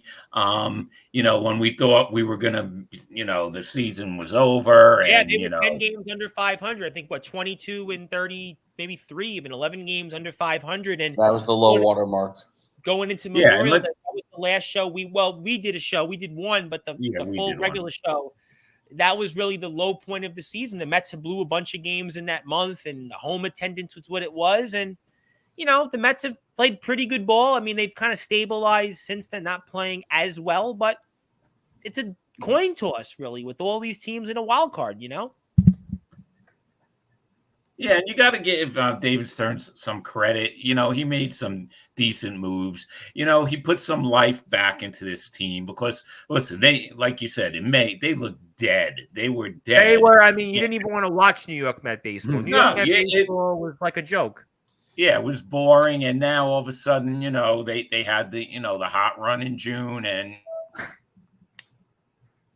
you know, July, and they were exciting, and you know, they were fun to watch again. And that's, you know, we didn't think that was gonna happen this season. And I also think it was gonna be a lost summer in Queens. Absolutely, and listen, the Mets definitely did, and the Mets didn't City sell. Field was about to become a ghost town, and it's not. And go ahead. Yeah, and I give, you know, Carlos Mendoza credit. You know, we were complaining about him, but he's doing pretty good, and you know, they're fun to watch. And you know, Alonso has, like you said, he hasn't really had one of those Alonso hot streaks. You know, let's see what happens. It's his walk year. It's the last month, you know, month and a half of the season, and let's see, is he going to get hot? You know, he should. Like we said, it's his walk year. 20. So, I think Justin said at 25 home runs going into today's play. So you're looking at probably 34, 35 home runs. That's about the pace. Yeah. 35. And like I said, it almost became a lost summer in Queens. And you think about this next homestand coming up, where they play the Marlins, the A's, and the Orioles. You tell me the Mets had a lost summer, those Marlins and A's games would probably be 8,000 people. Yeah. Yeah. Now I know considering- I know the Mets are playing bad opponents, but the fans should be energized by the fact that this team is going to be playing. Well, you'll with get a chance to be in the 28,000 at postseason. least. You'll get 28. You won't get 8, but I don't know if you're getting 40K for the Marlins who got nobody and the A's. Maybe for Baltimore, like because you Baltimore, get maybe. fans coming up from Baltimore too. That should be a big. Those games should be big crowds because Baltimore Baltimore's so get good. Yeah. because Baltimore can drive into Citi Field. That I think you'll get a good turnout. But I think as the summer rolls on and the Mets continue to be in the conversation for the postseason, I think you're going to start to see the fans pack the. The Met fan, the pack of the place. Chris will appreciate this. The Met fan is like the Islander fan in the sense that they're like movers. If they're in it, they'll come out and they'll draw. The Islanders historically, fan doesn't really care. Right. I know. I was there for a lot of those games. They're October, November into December. They're not really there, but when you get into March, April, Islanders will come out to the Coliseum, to Belmont, Brooklyn, whatever it was. But the Met fan, I think, if the Mets are in it, the Met fan comes out. If the Mets are out of it, I think Justin's absolutely. It would have been 8,000 people, and they should be in it for the rest of the season. I don't see them. Oh, absolutely. So listen. I expect every last home game to be 30,000 people. We talked about this 2 years ago, and they weren't getting 30. I don't know if they're getting 30. I think they're going to get 27, 26. We talked about this 2 years ago. You were there. You were at those games. This was a topic on prior Sportswire shows that, they weren't getting, those kind of numbers. You mentioned the weeknight crowds, they really weren't. The weekend crowds, the weekend crowds, they were. I went to a lot of the weekend games. They were definitely drawing over 30,000. Especially I think Friday, Saturday, get that for a Marlins or an A's series, though. But definitely 100%. No excuse for the Orioles. I actually went in September. I went to it ended up being the Eduardo Escobar game where he ended up having, I think, all 5 RBIs, and the Mets came back from, I think, 4-0 down. That was a Thursday night in September, and memory serves correctly, there was like 35,000 people there. Well, I think Friday, Saturday, they'll definitely get a turnout. Weather's nice. Yeah. If the weather's nice, it's not too hot, they'll definitely get a good crowd. But those Monday, Tuesday, or Tuesday, Wednesday games, if the opponent's what it is, that's going to be that. But, looking at the standings real quick, and thanks to the Crack staff for giving it to us, obviously Milwaukee's in first place. Dodgers, Phillies, by the way, who had, like the Yankees, had an amazing start. Yeah. They've come back to, but again, the Braves have played so poorly that the Braves were right behind the Phillies 3 months ago. We were on the air, and the Phillies, the Braves are out of a playoff spot at the moment, but Padres are in the first wild card. They're 3 ahead, but they're also not too far behind the Dodgers. And the team has kind of sleptwalked through the season. Diamondbacks, they've just been red hot. A team that a lot of people were very disappointed with at the All-Star break. And we were here at that point. The Diamondbacks were kind of like a fringe. They were like 3 games back of a wild card, but they have just been on fire lately. And the Mets are there in that last spot. They were a game and a half a couple days ago out, but obviously Braves lost tonight. Thank you, Justin, for that. Braves are now a game back of the Mets. So no matter what, the Mets will be ahead. The Cardinals, who've dropped a little bit there, 2 back. You got the Giants, who are over 500 now going to today's play. They're 3 out. Pittsburgh is certainly some, other than Paul Skeens starts, it seems like the Pirates struggle to win games. The Cubs have come back. They have obviously been a big disappointment this year, but they're in it. And then you've got the Reds, who have been, again, a team I think a lot of people were high on, but they've had some injuries. So it's really up to those teams from 5.5. They're in it, but it's a log jam. Pittsburgh, I think they've obviously, I think they've kind of to me it's 4 teams. It's 4 teams for 3 spots. I don't believe in the Cardinals. I don't believe they're going to be in it. I think it's the Mets. I don't believe in the Pirates. No, the Pirates are out. I think it's the Cubs. And look, and right now, the Padres and the Diamondbacks are playing like 2 of the best teams in baseball. They're on some streaks. And also watch out for San Fran. San Fran's going to hang in. That was the team I was going to say next. Yeah. I think to me they're 7 out of 10. They did have guys. I know Snell's been an absolute disappointment, but they got too much. Snell's talent. been great the past 5-6 starts. Oh my God, He's back to what he was last year. He's coming back, and that could be a thing. They've got the guys, and they've got guys coming back, right? Webb is coming back, right, or something like that. So and Robbie Ray's back. You got guys there that could help you going into a stretch. So yeah, I think to me it's the Giants. I think the Cubs are a team. They got too much talent. I think the Cubs are going to be in it. They're playing better recently. I don't know what to make of the Braves. The Braves might be the team I would say. I don't know. So I think it's the Mets are going to be in it. I think You never thought you'd say this, but a lineup that consists of Ozuna, Olsen, and Riley is they're terrible. And that's really been the root of the pitching hasn't been all that terrible. Braves have had tons of injuries. Ozuna's been good. Yeah. Those guys have. Olsen's had a horrible year. Riley's had a horrible year. Riley's starting to get it going a little bit the past couple of weeks, but I totally agree. But I think their rotation's been banged up, right? Freed's is out. Yep. Remember, they lost Strider early in the season. Acuna's out, obviously, again. I mean, that's where Acuna was out from the very beginning. Albies is hurt. I don't know. Part of me thinks that they're the team that probably falls out. Because, again, the Rockies play well against teams are over 500. Everybody else, they stink. But that's kind of been the Rockies season. They play competitive against teams like the Braves, and they find ways to stay competitive. So we'll see. But for now, mathematically, you certainly look at the Braves. You look at the Mets, the Cardinals. The Giants are back. The Cubs. I'll throw Pittsburgh and Cincinnati in there, but I don't think realistically they're much of anything in it. In the American League, we were talking about it. Yankees and Orioles, I think, are going to be in the playoffs. They're too far ahead. Minnesota's nipping at Cleveland's heels. Obviously, Cleveland's been in first all year, but you look at that. Could Minnesota overtake them to where they should be? They obviously won the division last year. I think they won it two of the last 3 years. Kansas City, everybody's been waiting on Kansas City, but they've made moves. They got that first spot. Boston has come back a little bit. Patrick Trotty's Boston Red Sox are a game and a half back. You got Seattle and Houston. I think whoever cancels each other out is probably on the outside looking for now. And that's it. The Diamondbacks sold people over 500, but they're not going anywhere. So it's pretty much, I think in the American League, it's a lot more clear on who would be in the playoffs. The National League has got a little bit more uncertainty. And speaking of things that have been certain, I got to ask you guys a question on baseball. We're here with the guys from Sportzwire Radio. Chris Bizet, a host of the Liftoff Jets. He was the host of the Talking Rivals show. I have an idea on the Talking Rivals. I'll save that for a little while here. Rob Maraska, Grim Reaper of Sportzwire Radio. Hasn't been much to say about much in the world. Well, in wrestling, Kevin Sullivan died, but I didn't get with the guys. Yes, Kevin Sullivan. He's been reading the obituaries. He's looking for something. Well, there isn't much in the stat. I can tell you there isn't much in the Staten Island advance obituaries because it cost a lot of money to put an obituary in there. Yes.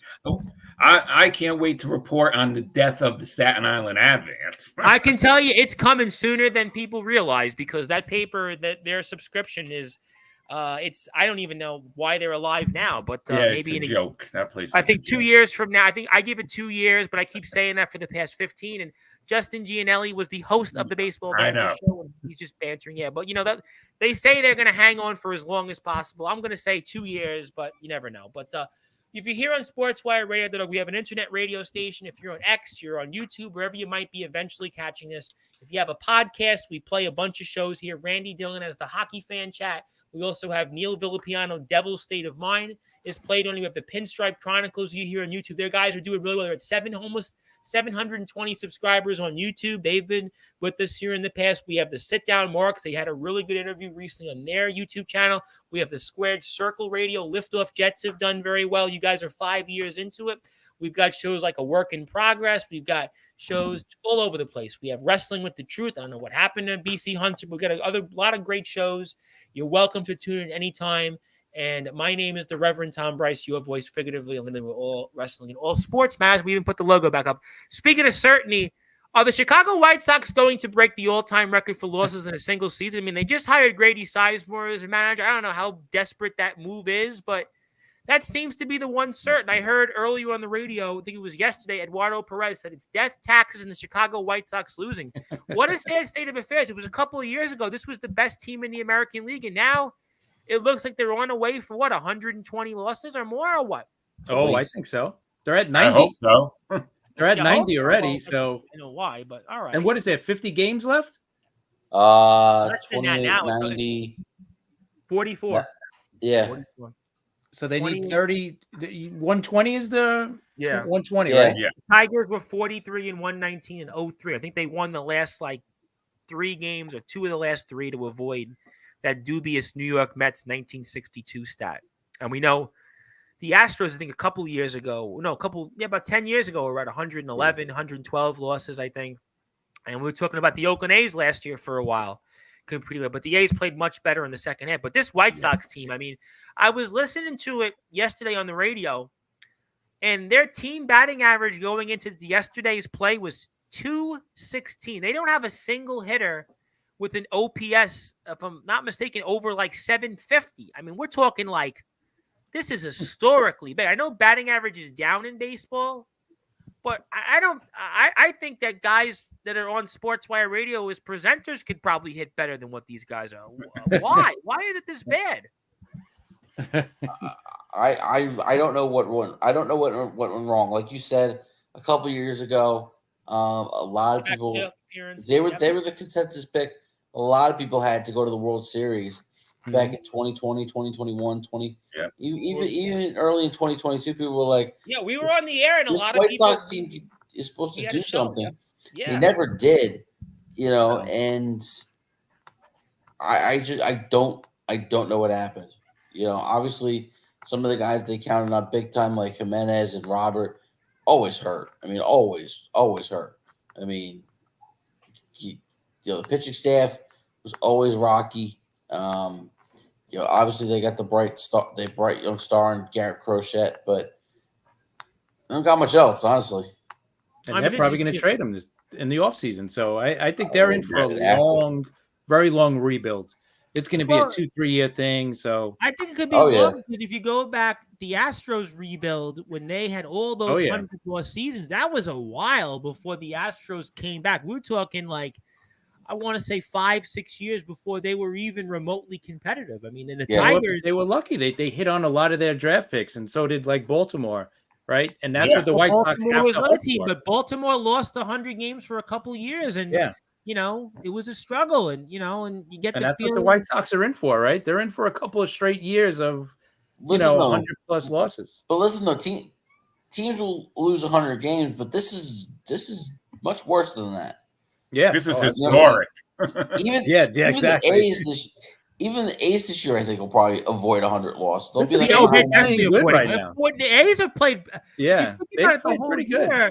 Considering everything that Oakland has dealt with the no stadium, no real fans, everything around them, guys that were hitting well being sent down, for that team to have 48, 49 wins right now, I mean, that's a pretty good. I don't think that Kotze is going to get any manager of the year votes, but considering where that team was, they're going to have for all things considering it, a respectable season of 67. The only two other candidates would be probably Miami at 43 and 74, and actually Colorado. And actually, Colorado's got the same record. Those two teams might be candidates for 100 losses. I think Miami loses 100. Call me crazy, but Colorado. Maybe they avoid the Rockies are generally competitive at home, so I can see how they avoid it. Yeah, that's I think the same. And they played. They won tonight, obviously, and they played better against teams with the record above 500. They have a lot of them. Exactly, they're going to be they're going to be pests down the stretch when they play the Dodgers, the Diamondbacks, and the Padres. Yeah. That's those for sure. You want to avoid a team like the Rockies. Also, this is a good quick yes or no for everybody around the room here. Is this going to be the first time since 2014 we don't see a team win 100 games? I definitely think so because I think it's a sure bet. It's a shoo-in. No team reaches 100. We got the Phillies at 69, Baltimore 69, Yankees 68, Cleveland 67. Yeah, that's the top of the heap right there. This is the year of parity. This is a total. I don't even know if you get anybody above 95 realistically. Probably, yeah. You might not get 95 above. One of these teams would have to go on one of those tears. And I don't know if they're going to do it. That's amazing. That really is amazing if you think about it. Well, I think it shows you that's what baseball wanted. Baseball with the extra wild cards. Every league wants parity. Also, the schedules now, and everybody plays 18 times in division. So I'm not beating up on the Marlins. I'm not beating up on the White Sox 15 times out of 18. I'm not beating up on the Rockies. I have to go out and win games, and that's what baseball wanted. They wanted the NFL where everybody's in it till the second to last week of the season, and that's why you're not getting, 100 I think it's time for them to think about pushing that trade deadline back a few weeks because July 31st, it was like the whole league was in it still. Yeah, obviously, other than the White Sox. It would have been worse.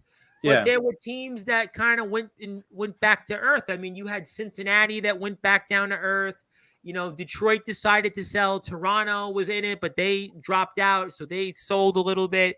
Tampa Bay, which was kind of on the borderline, decided they were selling. So it would have been a lot worse. I mean, they were teams that, to be honest, that if they would have not had a wild card, maybe they would have sold, and they kind of teams got now hot. you get that third wild card, so now it's like you're in it. You're in it, and you have a chance to go out and make the postseason, and it gives incentives. I don't know what you do. Maybe August 15th, is that a better date for people? That would put us now. Maybe, maybe because now you're really starting to see some of the teams start to fall out of it a little bit. Like you're looking at the National League wildcard standings. Cincinnati, Pittsburgh are the teams, right? You look at and say, but they're only 5.5 back, so they would probably still say, "We got a shot. We go on a hot run." Right. Well, Pittsburgh's what, 4 back, 4.5 back? 4.5 right now. Cincinnati's 5.5. The Cubs are 4.5. Well, Cubs are playing better. Cubs and Giants are actually playing good ball. Well, and the Giants are now over 500. They're game over. And they made a lot of moves this offseason. That team wants to win. The Giants more than the Cubs want to win. I mean, it's really still, just a couple teams that are out of it. The Rockies, the Marlins. And I don't know. In the National League, I mean, the American League, definitely Oakland, and I said the Nationals are out of it. The Angels, the A's, the Blue Jays, they're done. White Sox, Detroit. The Rangers are 7 under, so I'll count them out a little bit. But also, that division. Technically, I think they're only 6 out of their division. Yeah, because the division's been, so it's kind of like been very weak. Count them out, and they're not. Nobody's gonna. They were talking about this during MLB Radio. You're not going to count the Rangers out because of the division. That division stinks, so they're going to be alive. But I agree with you. Look, it's really just the White Sox, it's the Tigers, the Blue Jays, and the American League. Tampa Bay is kind of out of it. But they're not, but they're kind of are. In the National League, it's just 3 teams. Well, despite all their problems this year, the only team I could see making that run at 100 wins would be the Dodgers, because that's just what they do. But they're always capable. They're always capable. They have to go and play 670, 680. Yeah, I think it's like 34-12 or something like that they'd have to go. Which for the Dodgers really is nothing special. They've done that plenty of times. But you don't feel like and Mookie Betts is returning, I think, by the weekend. Yeah, by middle next week. Yeah, I don't know. And they said he's going to play right when he comes back too. I mean, but a couple of scores which would make sense. They're not getting a lot of production in the outfield this year. I always say it. What he does is amazing. Moving around any position with no problems. I mean, listen, like I said, they're not getting much production from the outfield. Hayward's not had a good year. In center field, Andy Pajas has not been good. Outman obviously got sent to the minor leagues. You have Teoscar playing left field, which is all well and good, but their outfield production's been very light. And they actually might get Max Muncy back as well, so that adds some pop at third base. I mean, so the Dodger lineup gets refortified, but their pitching has been injury after injury after injury. You don't know when Yamamoto's coming back. Kershaw just came back from the IL. I don't know what to expect out of him. Buehler's still on the IL. He's making rehab starts. I mean, they got so many injuries right now. I mean, and Miller's down still are where they are. And a couple of other scores of note here before I get to somebody named Stinky Ed. I don't know you. Do I know you? Where do I know you from? I don't know. Do I know you? I don't know. Do I know you? Hit the sub button though for me if you haven't yet, because I'm actually trying to get this to 1,000 subs, because 1,000 subs is a very important milestone. I'll explain after this, but I don't know you, and who are you on social media? But hit the sub button while we're at. But let me get to some scores of note here while we talk about baseball in the meantime. We have Guardians and Twins. That took place. Twins 4, Guardians 2. As I spoke about, Twins are nipping at the heels of the Guardians. Nationals 3, Angels 2. Game means nothing. Orioles 4, Rays 1. Orioles get a half a game on the Yankees. Yankees will make it up. Blue Jays A's means nothing. Blue Jays win. Padres 6, Marlins 2. Astros 8, Red Sox 4. Obviously, that's kind of good news for Yankee fans, I suppose, just because of the fact Red Sox wild card. Cubs 7, White Sox 6. Cubs have to sweep the White Sox. They have to sweep that series if they just need to sweep that. Reds 3, Brewers 8. Brewers obviously starting to gain some comfort in terms of the National League Central. A couple weeks ago, everybody was like, St. Louis, they're going to come back and gain. But Cardinals get a win in the Interstate Series. Cardinals 8, Royals 5. Also in the second game of the doubleheader, Twins 6, Guardians 3. As Justin brought up, Rockies 6, Braves 5. Rockies play pesky at home. Phillies D-backs 2-2 in the top of the ninth. Dodgers 7, Pirates 4. Pirates continue their struggles. Mets 0, Mariners 2 in the top of the seventh. Tigers 2, Giants 0 in the middle of the sixth. So that's going into the bottom of the sixth. So obviously some scores of note there. We'll have to see what happens. And, any other storylines you guys watching baseball-wise? I mean, obviously I talked about Judge 40 home runs. You guys talked about 100 wins. And that doesn't seem like that's going to really be where anybody gets 100 this year. Dodgers have done it before. Okay, maybe. Phillies were on that pace. Yankees, Orioles were on that pace. But, we talked about the White Sox. White Sox seem to be a very good bet at this point, sadly, to lose 120 games. Maybe they don't even get to maybe they get 125 losses. I don't know. But anything else you guys watching in baseball stats and such? I just think that, the wild card races are so much fun now with that extra. It's good and it's bad, right? But, for the fans of these other teams, I think it's great, and the wild card races are going to go right down to probably, the last couple of games of the year, which is. Oh, they're absolutely going to the last which is exactly what Major League Baseball wants, That National League it is. I mean, we rattled off. I mean, you got 7 teams, right? So you got the Mets, the Braves, the Cardinals, you got the Cubs, the Giants, the Pirates, and you want to throw the Reds in, fine. That's going right down to the last day. That's going to go down right to the last day. Who do you guys play the last series? Brewers. Oof. But hopefully the Brewers have it all. I was going to say that's obviously if Milwaukee's they got the weird quirk where they bookended with the Brewers. They opened with the Brewers, now and they closed with the Brewers. Yeah. I mean, it's good if the Brewers have nothing to play for, but realistically, do you think the Brewers, the way that division's going, would they have? I think probably division. I think they'll have the division locked. Yeah, probably. I don't see St. Louis being good enough to make a run at them.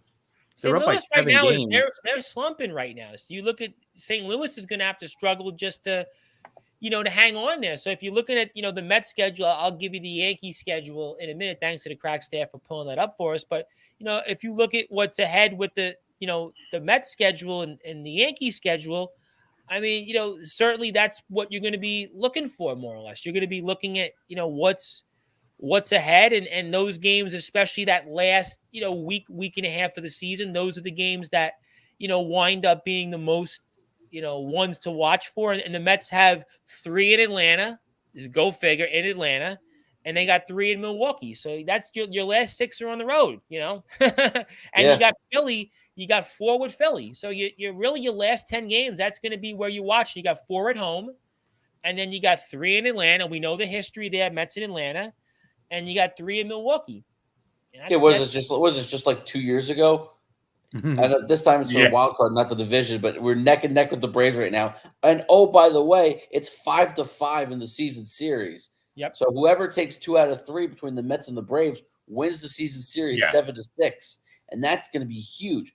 We talked about how important that win over the Cardinals was because that puts the Mets at a 4-2 advantage over the Cardinals. Yep. I mean, that's as huge as it gets too. The winner of that series wins the season series. And the Mets schedule coming up just from, short term this week. They've obviously got the 2 more in Seattle, 9:40 our time, 7:10 Sunday night game.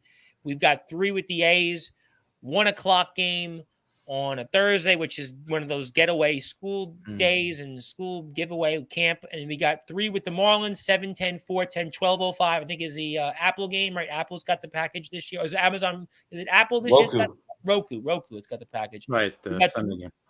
We got because they did it later this year. We have 3 with Baltimore, and then we go on the road. We've got 4 with the Padres. We've got 3 with the D-backs, but we do have a very telling road trip. And we got 3 with the White Sox afterwards, which is and the D-backs just walked it off against Philly. So that's big win for them, and that puts distance. So listen, the Mets have got the schedule's not what it was in July and June. That's really what it comes down to. I'll get to the Yankee schedule in a second. Joe Dell, of course, the legendary Joe Dell would like to say hello. Good to see you, Joe. Good to see you here. And I don't know who Stinky N is, so I don't know where to send you a link, but I will say hit the sub button because we are trying to get to 1,000 subs. In the Yankee schedule here, real quick, I'll give you the Yankees one because I have that right in front of me. So Yankees, they're playing their remaining games. I'll give you this week, and then I'll give you the month of September ahead. So you have both of them here. So Yankees, they end the season coming up with, they have for their last remaining games, Yankees play, they have Baltimore 24th, 25th, 26th at home. They have coming up this week, they've got games, they got the Texas series. Again, that's a makeup 2 tomorrow. Then you got a Sunday game. Then you're on the road, Chicago for 3, Detroit for 3. Detroit's probably going to be pesky. I saw Detroit play Kansas City last week, and they were very pesky against them. Home with Cleveland. Cleveland is struggling. Colorado.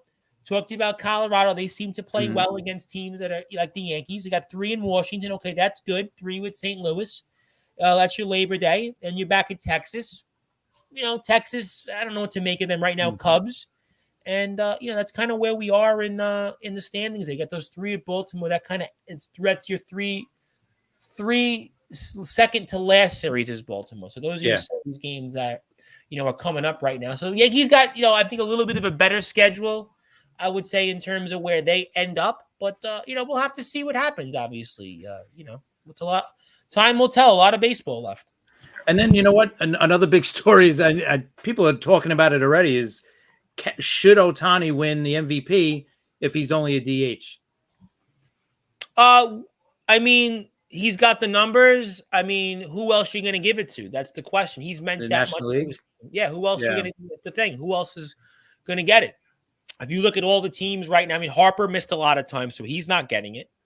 And he's slumped since the All-Star break. He's been bad. He's done nothing. Yeah. So you have to look at it. Rob and I might know a guy. Yeah. Lindor, right? Yeah, Lindor should be up there. I mean, he's good. He's Listen, he'll get top 3 votes this year. But I don't think he's going to win it. He got 22, 67, and 24, right? 24 steals, 22 home runs. Yeah, he's going to be a 30-30 guy yet again. Yep. Listen, other than Ohtani, there's no standout candidate. Well, that mirrors baseball, the mediocrity. Right. That mirrors where you are. So, I mean, yeah. See, the American League is the opposite. I mean, I know Judge is probably the favorite now, but Bobby Witt is going nuts. He's having an unbelievable year.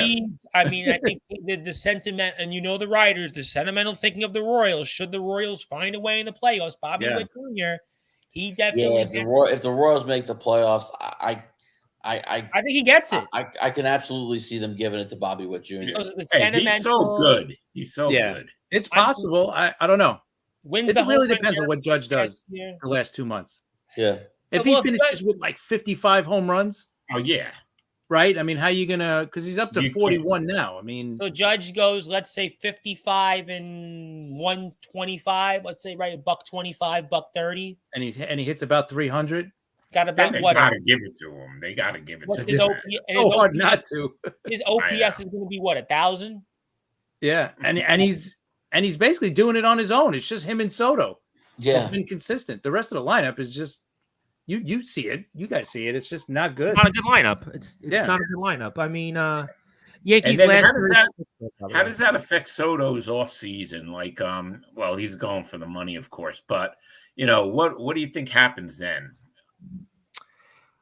I mean, it depends on how he finishes. He's going to go to the highest bidder. It's as simple as that. But he's got the age, the age and all those things factoring. He's going to wind up still getting as much money as he wants. The real question is going to come down to what are the Yankees? What's their limit? Are they going to go toe to toe with Cohen? Like if Cohen is going to go, I'm going to give him this much. Is the Yankees going to say, okay, we're going to match it? That's going to be the big story. They might. I think they might. But here's the problem. They've been so financially cognizant of late that if they sign him, they're going to feel hampered in a lot of other spots. They're going to want to shed salary in every other spot. They're not going to want to add that salary back. Yeah, but they signed Rodon. They re-signed Judge. I mean, the Yankees have, Cole, right? They signed him a few years back. I mean, they have made moves, and this there's lineup. guys coming off the books this year. Like Rizzo's a free agent after this year. Torres is a free agent after this year. Right. Torres, yeah. I mean, Bobby and Donald have been killing. Killing him. He's There's awful. no way he comes back. There's no way. And is Verdugo a free agent? He's a free agent as well. He's not coming back. Definitely not coming. You got Dominguez coming, so he's going to be in the outfield. LeMayu's got what? Maybe at some How point. many more is LeMayu? 1 or 2? I think he's got 2 more. 2 more. So you're stuck with him. $15 million a piece. You ain't moving him. Stanton's got 3 more after this year. Stanton, you ain't moving him. He's in Miguel Cabrera territory without being Miguel Cabrera, pretty much. You're going to play him until he'll be the DH. That's it. Yeah. He'll never touch a glove for the rest of his life. I mean, the Yankees are going to be in a position they're going to have to. And my friend Atomic Titan wanted to say hello. How you doing, Mr. Titan? You just missed Alan Michaels about an hour ago. We're having a great night. I know we were speaking on Instagram last night, and I think you'll probably want to tune in tomorrow night when Aaron Blaze is here. He's going to have a lot to say about a couple of things you and I spoke about off the air, Mr. Titan. I'm sure you'll tune into that 9 o'clock Eastern time. The White Sox may take the record from the Orioles for ending the season with the most games out of first place in baseball history. What are they now? 40? I think I saw 41 or 40 and a half, something like that. Well, that's what I say. Yeah, 40, right on the nose. They're going to finish 50. Probably 52. Yeah, I would say at least. Well, Cleveland's come back to earth. So Cleveland and Minnesota, realistically, if they play 580 ball the rest of the year, puts them at 92. Let's say the White Sox get 39, 38, 54. 54 games back is... The Mets weren't 54 games back in 62. What were they? We were alive, Rob, right? 40 and 120? I wasn't alive. No, I wasn't alive. You and Bobby Tats were alive. Were you checking the baseball the box scores every morning? Well, Bobby Tats was. Bobby Tats says, every time when I listen to Bobby Tats, he sounds like he's Bobby Tats. I love Bobby, but he sounds like he's 75 on these shows. I mean, he's less older than Rob. Probably, The Mets finished 60 and a half games back. Yes. Okay. And I was born in 63, so I missed the first year. And didn't they miss one game? And the Mets missed one game that year too, right? A rain out, right? Yeah, they never made it up. They had one tie. Right, a tie. They didn't make it up, obviously. A tie, and they didn't make up another game because they only played 161 games. Yeah, I mean the Mets. It's crazy. I don't know the White Sox won't finish 60 games back. They got 28 wins already. So I don't even just put it as a W, as a loss. Do you guys know in the beginning of the 62 season, Mets were 3-0, some right? Mets were stuck in the elevator before the first game. And didn't the Mets win the first series or something like that? Didn't they win the first couple games? The Mets? No. They started 0-9. Oh, they did. Yeah, they did. Well, it didn't matter anyway. Didn't matter. Didn't make a difference. They were like 0-8 or 0-9 before they got. Well, the White Sox lost 20 plus games in a row. I mean, they continue to lose. At 20 games, at 20. They lost the first 12 of 13. The Mets or the White Sox? The Mets. Oh well, the Mets. But the White Sox, I mean, they've been just. But then they did after they lost 12 of 13. Then they won 2. Oh no, they split with Philly in a 4-game series. Whoopee. Yeah. Let's do. And hey, Alan people were just happy National League Baseball was back in New York. They were happy. Well, they got the honeymoon phase, but it's not like it was, in other sports. The Golden Knights come in and go to the Stanley Cup Finals their first season. The Kraken, their second season, go to the playoffs. Diamondbacks, third year in existence, win a World Series. The Marlins, their first 11 years, win 2 World Series in their fifth year. Things were different. Things were way different. There weren't divisions here. It was. Even the Texans in football. Texans were good, quick. The Jaguars, championship game, second year in existence. Carolina in football, second year championship game. They go to the NFC to beat the Cowboys, the Super Bowl champion Cowboys. I mean, it's a different world in baseball. I mean, although the Rays were bad for a while, but the Rays have been really good the last, dozen plus years. But they were bad. They were bad the first 9 or 10 years, but they got good. Really, they've been really good. They've had a great run since. But yeah, expansion teams. Look, the Mariners didn't even make the playoffs until 95, right? Something like that. I mean, the Blue Jays were good pretty quickly. The Blue Jays, 85, right? They were good a couple other years, won a few World Series. And Atomic, Alan was here at the beginning of the show. I'll post a clip on Instagram. You'll see what he said. He mentioned you. But, I mean, look, the White Sox, that's definitely a story. One more thing I want to ask you on baseball, actually. Is Mike Trout at the end of the line of his career? I think no. Yeah, I think he's still going to play, but I think they got to start treating him almost like the Yankees treat Stanton. It's been 5 years now. I think he's got a DH, the majority of his games. Maybe that's going to help him, or is he just going to keep getting hurt? Because I think he got hurt running the bases this time, right? Yeah. He came back. He was getting ready to come back. He's out again. I believe I would COVID. DH. He sat the COVID. Correct me if I'm wrong. He sat the COVID year out, right? Because of the COVID with the baby, right? And then he's missed time. He played that year. He played. It was a 50-game season, but the last 4 years, he was actually playing really well this year too. Before he got hurt, he got two great starts. First month of the season, like 9 home runs in the first month of the season. But the last 4 years, he's missed a lot of time. I mean, he still has a big contract. He's still got money, so I think he's going to play. It's just that they got to figure out, like to keep him on the field. Maybe they got to DH him. I don't want to say every game like the Yankees do with Stanton. Maybe not that bad, but I would say at least half. Maybe that bad, Chris. Maybe that bad. Maybe, maybe. I don't know. I hate to say I know for a fact his center field days need to be over. He's played 300 games. Maybe he could play first. 300 games. The last. Okay, I'll take away the COVID year, but he's played 306 games since 2021.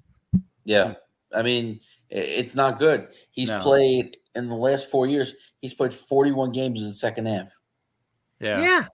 Do you consider him a Hall of Famer still? If he retired today, is he a Hall of Famer? Yeah. Yes.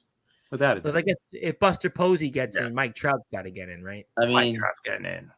Mike Trout, even his stats now, he's like a top 5, top 6 center fielder of all time. Yeah, I mean the good news for the Angels. Is he this generation's Ken Griffey?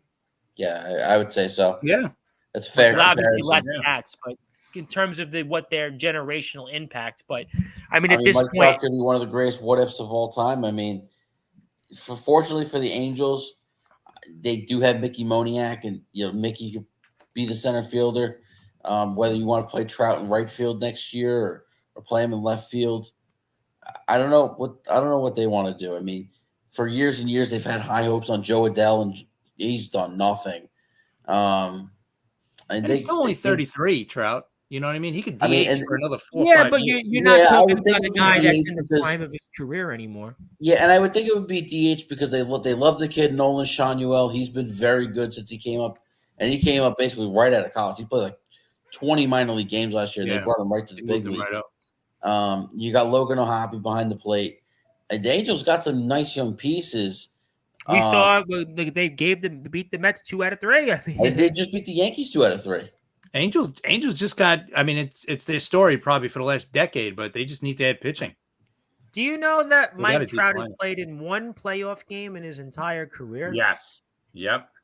I think that's played 3. One series. One series. He played every game.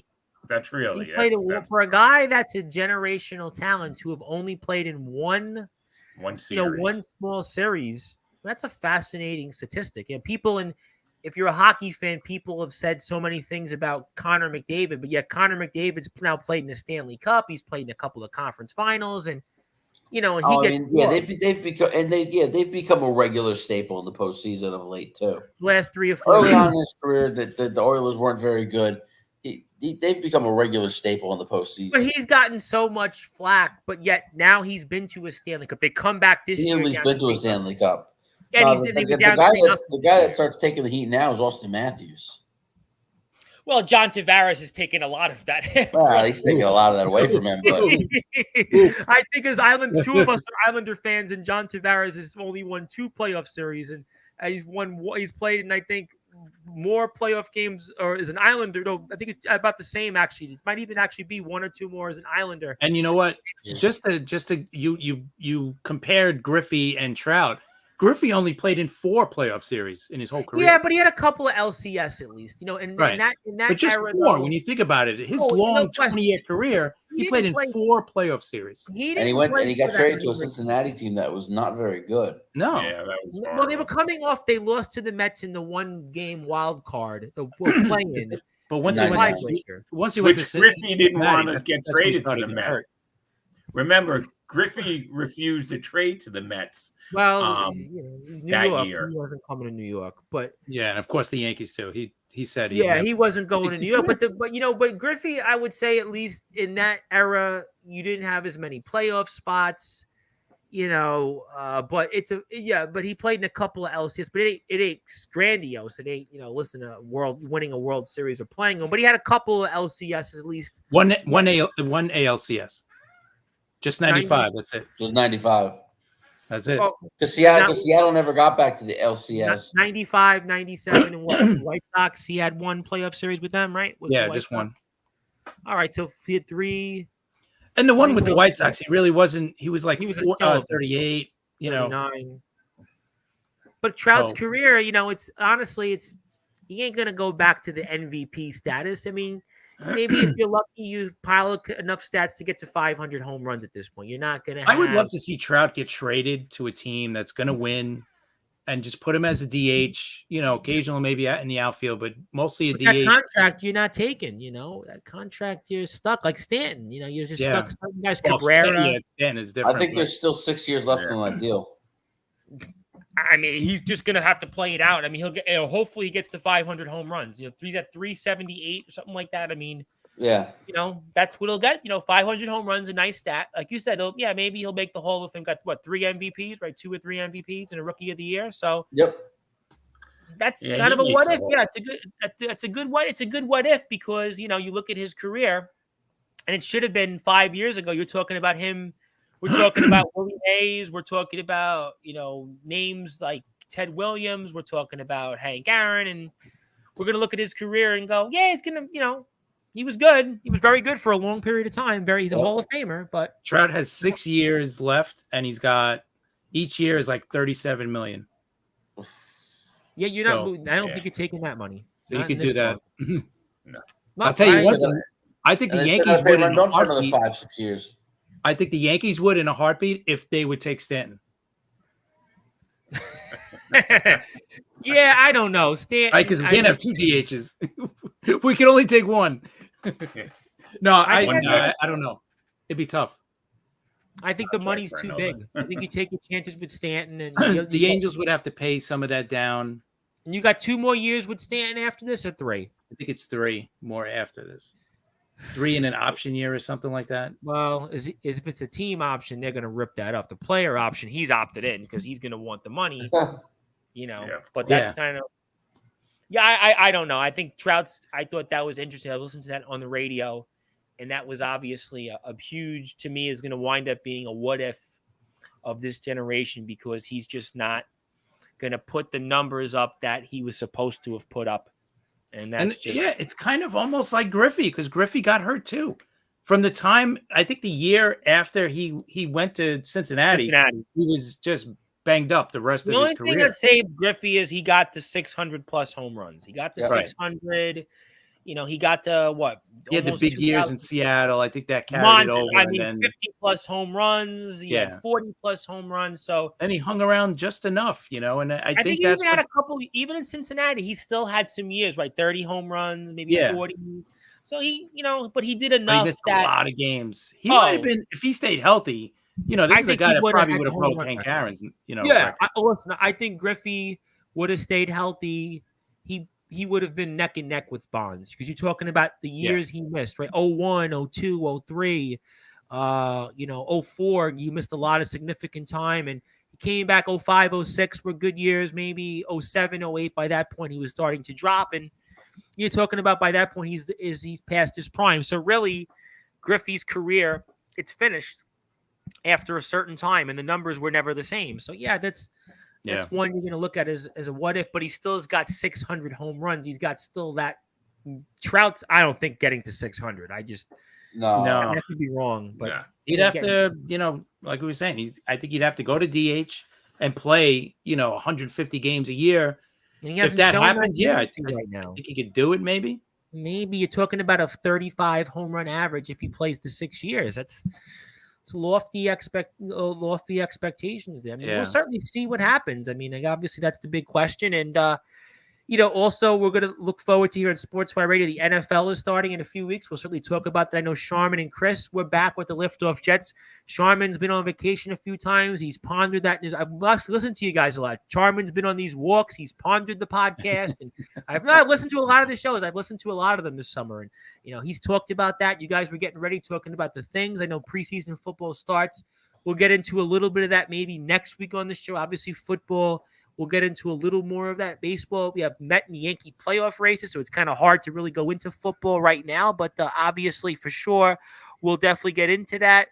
Mets, though, look like they're basically getting into tomorrow's game because they're now down 6-0. So, look, it is what it is. Just hope, like I said, just don't get swept in Seattle. Just get one of these next 3 and, live another day and fight Oakland. And, you're going to play Baltimore in between. You got these other games. Hope and pray. Before I get to closing thoughts from you guys, anything else you guys want to talk about? Anything else in the sports landscape? I know Olympics is about to end. I don't know how many people watch the Olympics. I actually have watched a lot of it.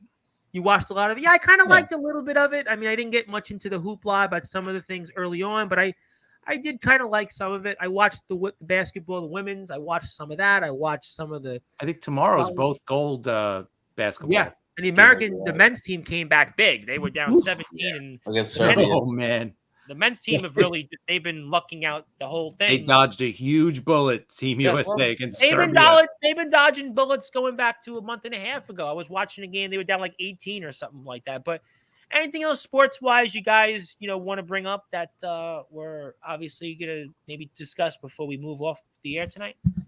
You said the Olympics. I just got to say something quick. It gets stupid when there isn't baseball or softball in the Olympics, but they have breakdancing. Well, when was the last baseball? I don't get breakdancing at all. When was the last baseball one? Was it Sydney, Australia? Was the last one? I remember 2000. There was in a baseball Olympics. I feel like it went a little later than that. 08 maybe. Maybe 2008. Yeah.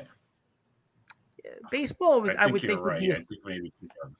Baseball, I don't get baseball. Why baseball wouldn't be? And you said softball, right? Yeah, but I was just saying that because they had breakdancing this year. Like they had softball for a while, didn't they? Have it for a few years. Yeah, that's what I thought. Yeah. I mean, listen. I don't know. The Olympics. There are some people that feel it's just a spectacle. I kind of like. I did watch some of it this year because of the time zones. It actually worked to my advantage. I didn't watch much of the last one. I did watch a bit of this one. There were some things I liked. I liked the volleyball. I liked some of the swimming. I liked some of the biking. I mean, there were things I liked in it. But women's beach volleyball is the greatest sport. Oh, trust me, I watched that because there was some stuff posted on X. I definitely watched it, and I was like, okay, I won't look at that. Best sport. I definitely won't be looking at Sydney Sweeney picks again. I'm only well, not much there on the backside, but that's a different conversation for a different time. What's next? Drive-by competitions in the Olympics? I don't know. I think you mean shooting. Yeah, I know what you mean. There was shooting, though. There was shooting. I was gonna say, when's the next American one in Los Angeles? But the next one. Then that's the perfect place for that. 4 years. 4 years. It'll be in LA. Well, we haven't had an American Olympics since Atlanta, right? Atlanta was 96. Was the last in summer, yeah. Summer, yeah. That was 96 with the we had Salt Lake, right? Too. Well, yeah, but Winter Olympics it was different. I think there was one after that, but summer is 96 was the last one in America. Yeah. So, I mean, I don't know. Listen, some people feel Olympics is, some people feel some people feel it's like hockey fans when we do the Olympics in hockey, and people feel that the NHL guys should go. Some people feel they don't. It's the same thing with the Olympics and other sports.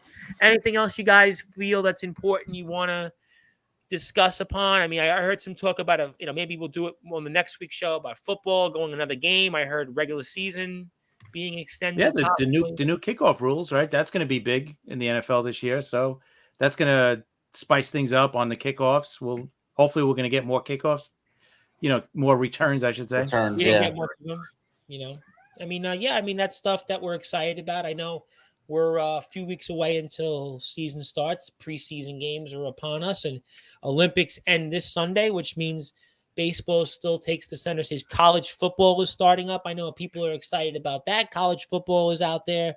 I mean, we have women's basketball, a lot of excitement right now. Women's basketball, TV deals are out there. I mean, that's a lot of technical stuff. I don't know how much people are into the TV deal side of things, but we'll certainly see. Very excited about that. And I think we're kind of where we are. We've had a lot of fun tonight. It's good to be back with people. We've had some comments. I mean, I don't know who Stinky N was, but you didn't get the link. You didn't.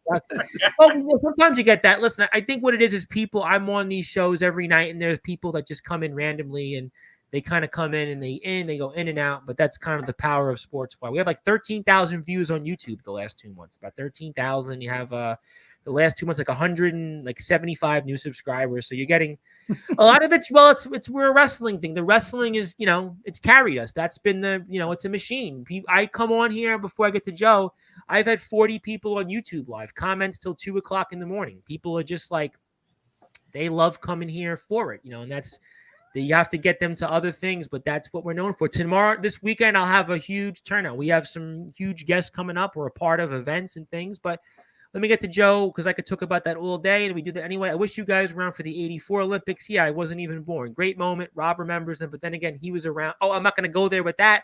But yeah, I think I got that. But yeah, him and Bobby Tats, I think are kind of the grandfathers of the station. Him and Bobby Tats. I'm going to get the guy. Well, we got to get the Pinstripe Chronicles back on the show one of these days. Donald and Rob Barrows. They've got a new guy on there. Mother Lynn. I know you've done some of Lynn's shows. They're great. Just the Chronicle guys. We had, Randy was back. Randy will be back with us with hockey. We have to get Neil Villapiano one of these days, but he's another guy, and sorry about Patrick, Patrick with the show, but I have a follow-up to that I'll get to toward the end, but great stuff. I thank everybody who will watch this on the replay. I thank people who will watch the clips. I hope that you haven't. If you have not yet got a chance to, please support us on YouTube at Sportswire Radio 6579. We're almost at 1,000 subscribers. We're about 149 away, and 1,000's a big milestone because you get a lot of the algorithms go up on YouTube. You get locked into different things with partnerships and super chats you can unlock, and people can actually pay to talk to you with that. You can have memberships. So it's a big milestone. We get other perks with the 1,000 subscribers. So that obviously will help even the regular show a little bit. So once you hit that 1,000, it's kind of a magic number. So it's very important. We're trying to push to 1,000. That's why I'm here every night because, we're almost there. I'm 140. Plus my birthday is October 7th. And I've been challenging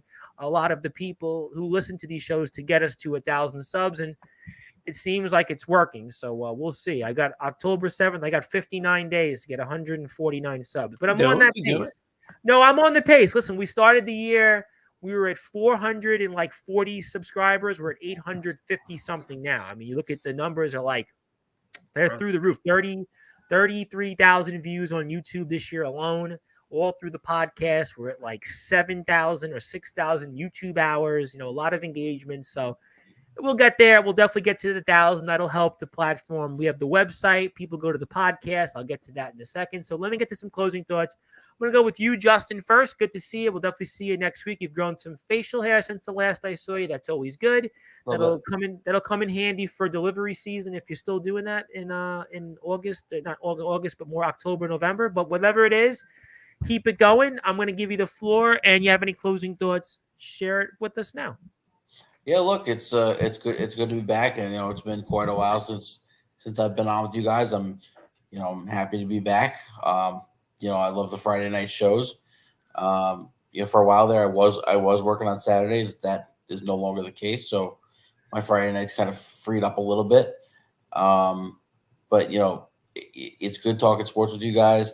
The baseball season's coming to the finish line here. Yeah, obviously, quarter mark. It's about the quarter mark. Yep. Yeah, as we get to the middle of August, obviously the Jets open up tomorrow night against the Commanders.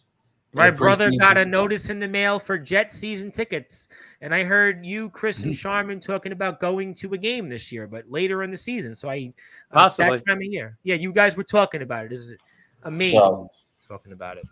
So, I'm just excited for all that stuff coming around the corner. So, you guys can follow me. It's JGNelly12 on Twitter.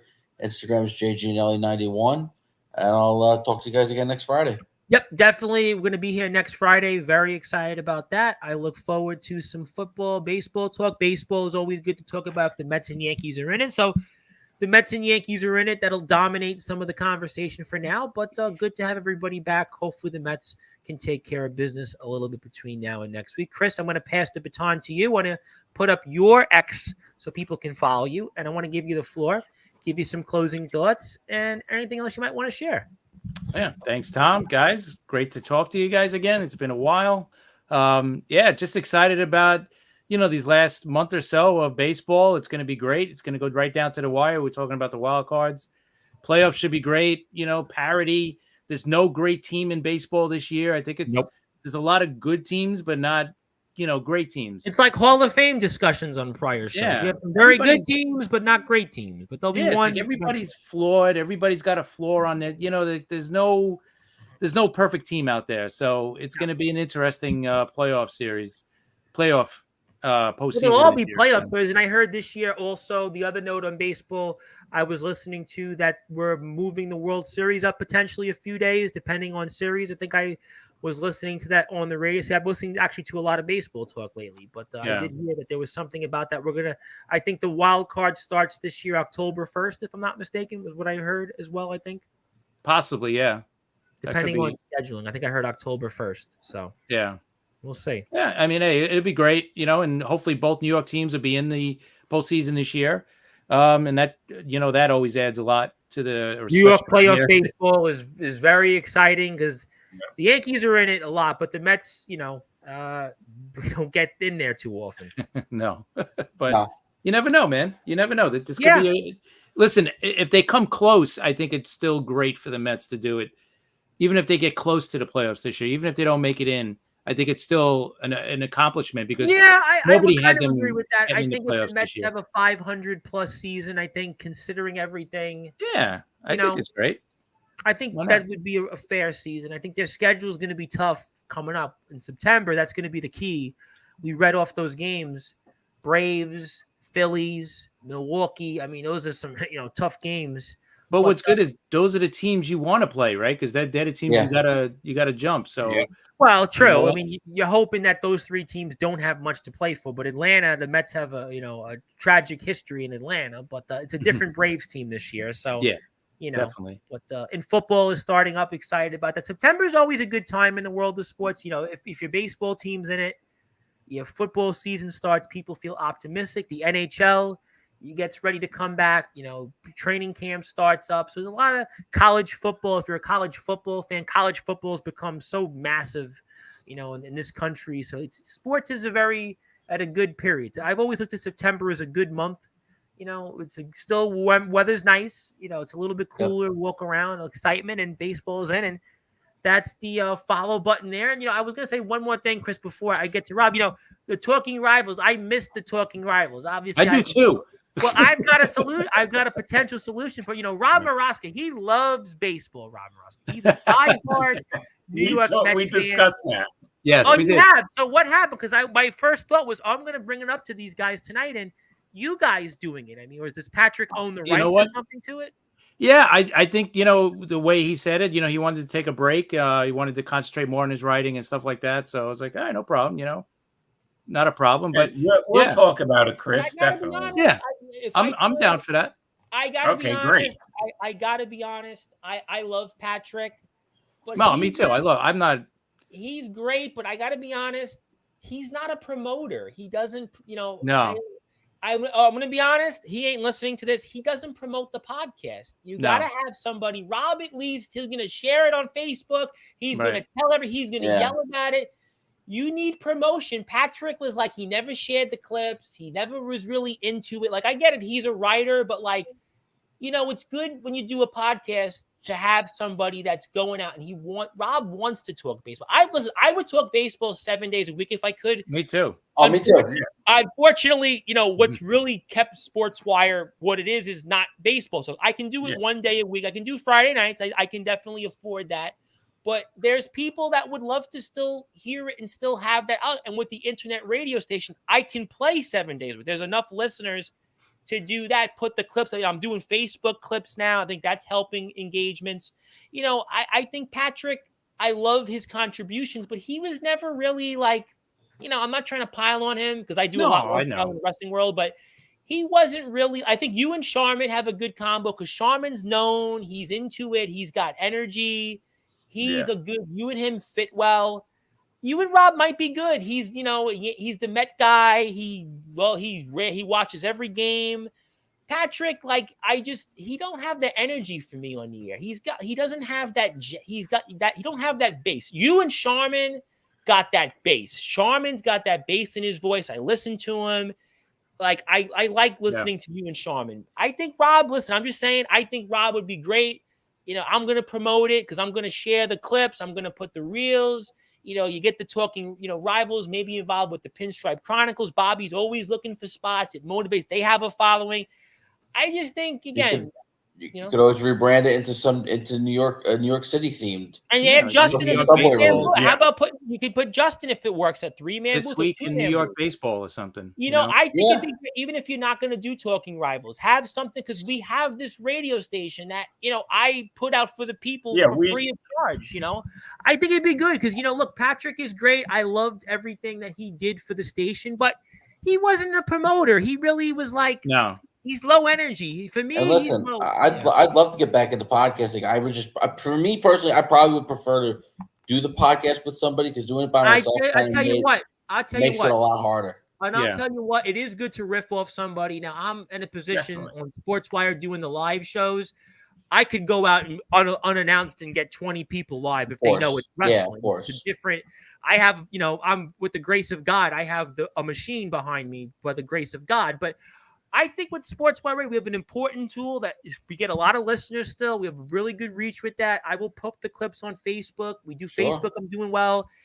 I would love to see, you guys do a podcast together. We have the station. You have the tool right there. Yeah. Patrick.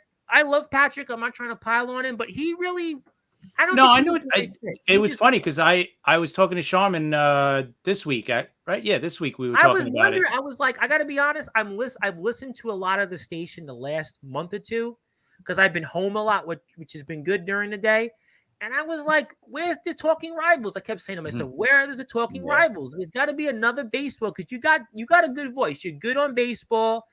You and Charmin are a good combo because he's got that base. You need a guy or another guy that would have that. I don't know. Patrick, to me, he just didn't have it for me. And it was funny because Charmin, I mentioned it to Charmin and he was like, why'd you guys, and I told him why. And he goes, you know what? He goes, I was just going to tell you because I listen to it once in a while. And he said, he's not really a big baseball fan, but he goes, I listen to it because I enjoy it. And he goes, I wish you guys promoted more. There's so much I could do, I don't know what else I could do. I hope he knows. I tried. Listen, I tried to promote. I reach out for guests, I try to get, I try to swing for the fences on guests, if I get them, I get them. You had Kelly, I think. You've had some guests, you guys have tried. I just don't think he was the guy to promote. I know this is going to sound like I'm not trying to pile on him. No. I know what you mean. Rob and Justin, you get some. Probably admit to it. Well, what you're saying. You're not saying anything out of character or anything. He wasn't. Listen, in the wrestling world, I do that a lot. But no, I liked Patrick. I appreciate his contributions to the platform. I just don't think he was the right fit. I think Rob. He's dying every week to talk baseball. Justin's good on the baseball. No, I'm just saying. And I think you have Sportswire. Look, I definitely did my best to promote you guys. I did my best. But definitely, and I appreciate that. No, you were great. And that's why I want you here still. But I think, and that's why I keep the show Friday still is going and was going to be back. But I think that Patrick, he wasn't a promoter. You got to tell people. I think why has Sportswire survived? It's because the people, they know that I stood the test of time and the people, they found it. And I think that this can happen with the podcast. So obviously, Rob, I obviously would imagine you're going to closing thoughts. You're going to say, yeah, I'm going to do the podcast. Or you're going to say, nah, Patrick will take over for the next 10 years, but I give you the floor. No, we actually, Chris wasn't feeling good for a while, so Yeah, I know. I I read was your. playing By the up way, for I about do 2 read your months. emails. By the way, when you send me the shows, I read them, so I know Yeah. you've also been sick in and out the last 2 months, which is another reason why I didn't do a lot of these shows. July was my first good month in a long time. So yeah, June you Yeah. were sick because I do read the messages, and it was like, okay, June, if he's I was sick- actually in the emergency room one night. you had COVID, right? COVID. Yeah. It's tough. Listen, people get those. Dave Navarro almost died from COVID. It's the Jane's Addiction guitarist. He still suffers from COVID 4 years later. Oh, long-term COVID or whatever. Yeah, he has long-term long-term. COVID. He was talking about it today, and he said like that he's back. He can do it again, but it took him like a long time. So yeah, COVID. Wow. There's people that Steven Saperstein's uncle almost died from COVID. So there's people that really did get sick from it. But I'm glad you're back, and I got the floor for you. Yeah. So anyway, so we did, Yeah, we went back and forth on it, and that's a good idea. I think we definitely should. Well, do I it. was waiting to Now say that- something. I was waiting to say something on it because I don't know how people, when I say something, when we do wrestling, there are some people that get really mad when I say something. Other people are like, wow, that was great. So I was, kind of unsure, but I was like, And a what? Mets Yankee podcast will work. You know what I mean? It's New York. Yeah. It's both New York teams. Yeah, And then you talk about the rest of the league. I just think you guys are on more of a wavelength. I think you'd be a nice combatant with the Pinstripe Chronicle guys, and I think that they have shown since they've been here, they've had success. They've done it. Yeah. And I think that you can do it. Because I think if they've done it, I think you guys can do it. Now they do have the YouTube component, but I think that they have done it, and they've been here for 3.5 years, and there are podcasts on this platform that have, done well. I think Neil's done really well. And they do a bunch of shows every week. It's not like they only do one a week, right? They do. Yeah, they used to do five a week. They're doing 3, which has helped them. And what's helped them is, well, that's how I'm on every night. That's how you build it up. You're right. All right, listen, I could do multiple shows a week if I really, but that's a lot.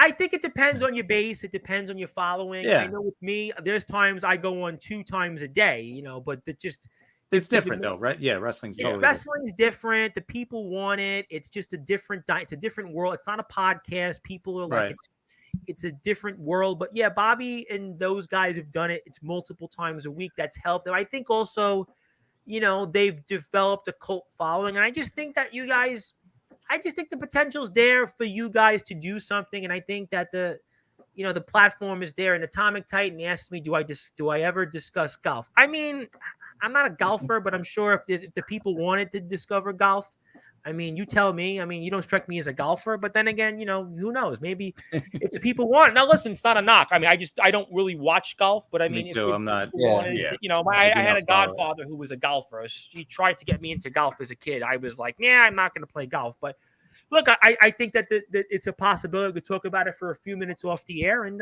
anything else, Rob, you want to share before we say sayonara? No, that's it. I think that was good that you mentioned it because, like I said, actually, me and Chris, and it's good. Justin involved too. Yeah, I think Billy McInerney is a baseball guy. Ernest Dove, by the way, Ernest is with Sportswire. You can get Ernest as a guest. Ernest is a draw. He's a draw, a very unique draw because of the minor league coverage. Anything Ernest does gets views on Sportswire. His podcasts are played on here time to time. So, Bobby, I'm sure Bobby and Donald or Rob Barrows, they would want to come on. They would be more motivated, probably. I think there's certainly a natural connection. I think we should definitely do it. We'll talk about it for a few minutes off the air. I'm excited that you guys, because I was going to bring it up tonight, but I'm like, I don't know how these guys would react because it's different in the wrestling. In wrestling, it's different. I could say anything I want here, and people, it's like, I hate to say, it's almost like a campaign rally. It's like a Harris rally. It's like a Trump rally. I can go on here and just go rah, rah, rah for an hour, and people get worked up. It doesn't, because they like, and people tell me about it for days, but I'm glad we could talk about it. This was good. This was a development. I'm looking forward to next week's show with these guys. We'll be back here at 10 o'clock Eastern time next Friday. I'll be here at 9 o'clock tonight with Aaron Blaze. They go into the Sportswire Radio Hall of Fame. I'll be with my buddy Isaiah Rage Sunday night, 9:30 p.m. Eastern time, and James Taylor to be announced on a time. But until then, that was Chris Pizzea, the host of the Liftoff Jets, and to be announced another show, maybe. Justin Gianelli, to be announced maybe another show. And Rob Maraska, who was the Grim Reaper, who was the longest tenured analyst in sports by radio history, to be announced for a show as well. And my name is the Reverend Tom Bryce, your voice where all sports and all wrestling matters. And until then, good morning, good afternoon, good evening, wherever you are, on the number one global radio station that is Sportswire Radio, where all sports and wrestling matters. I'll see everybody tomorrow or today, depending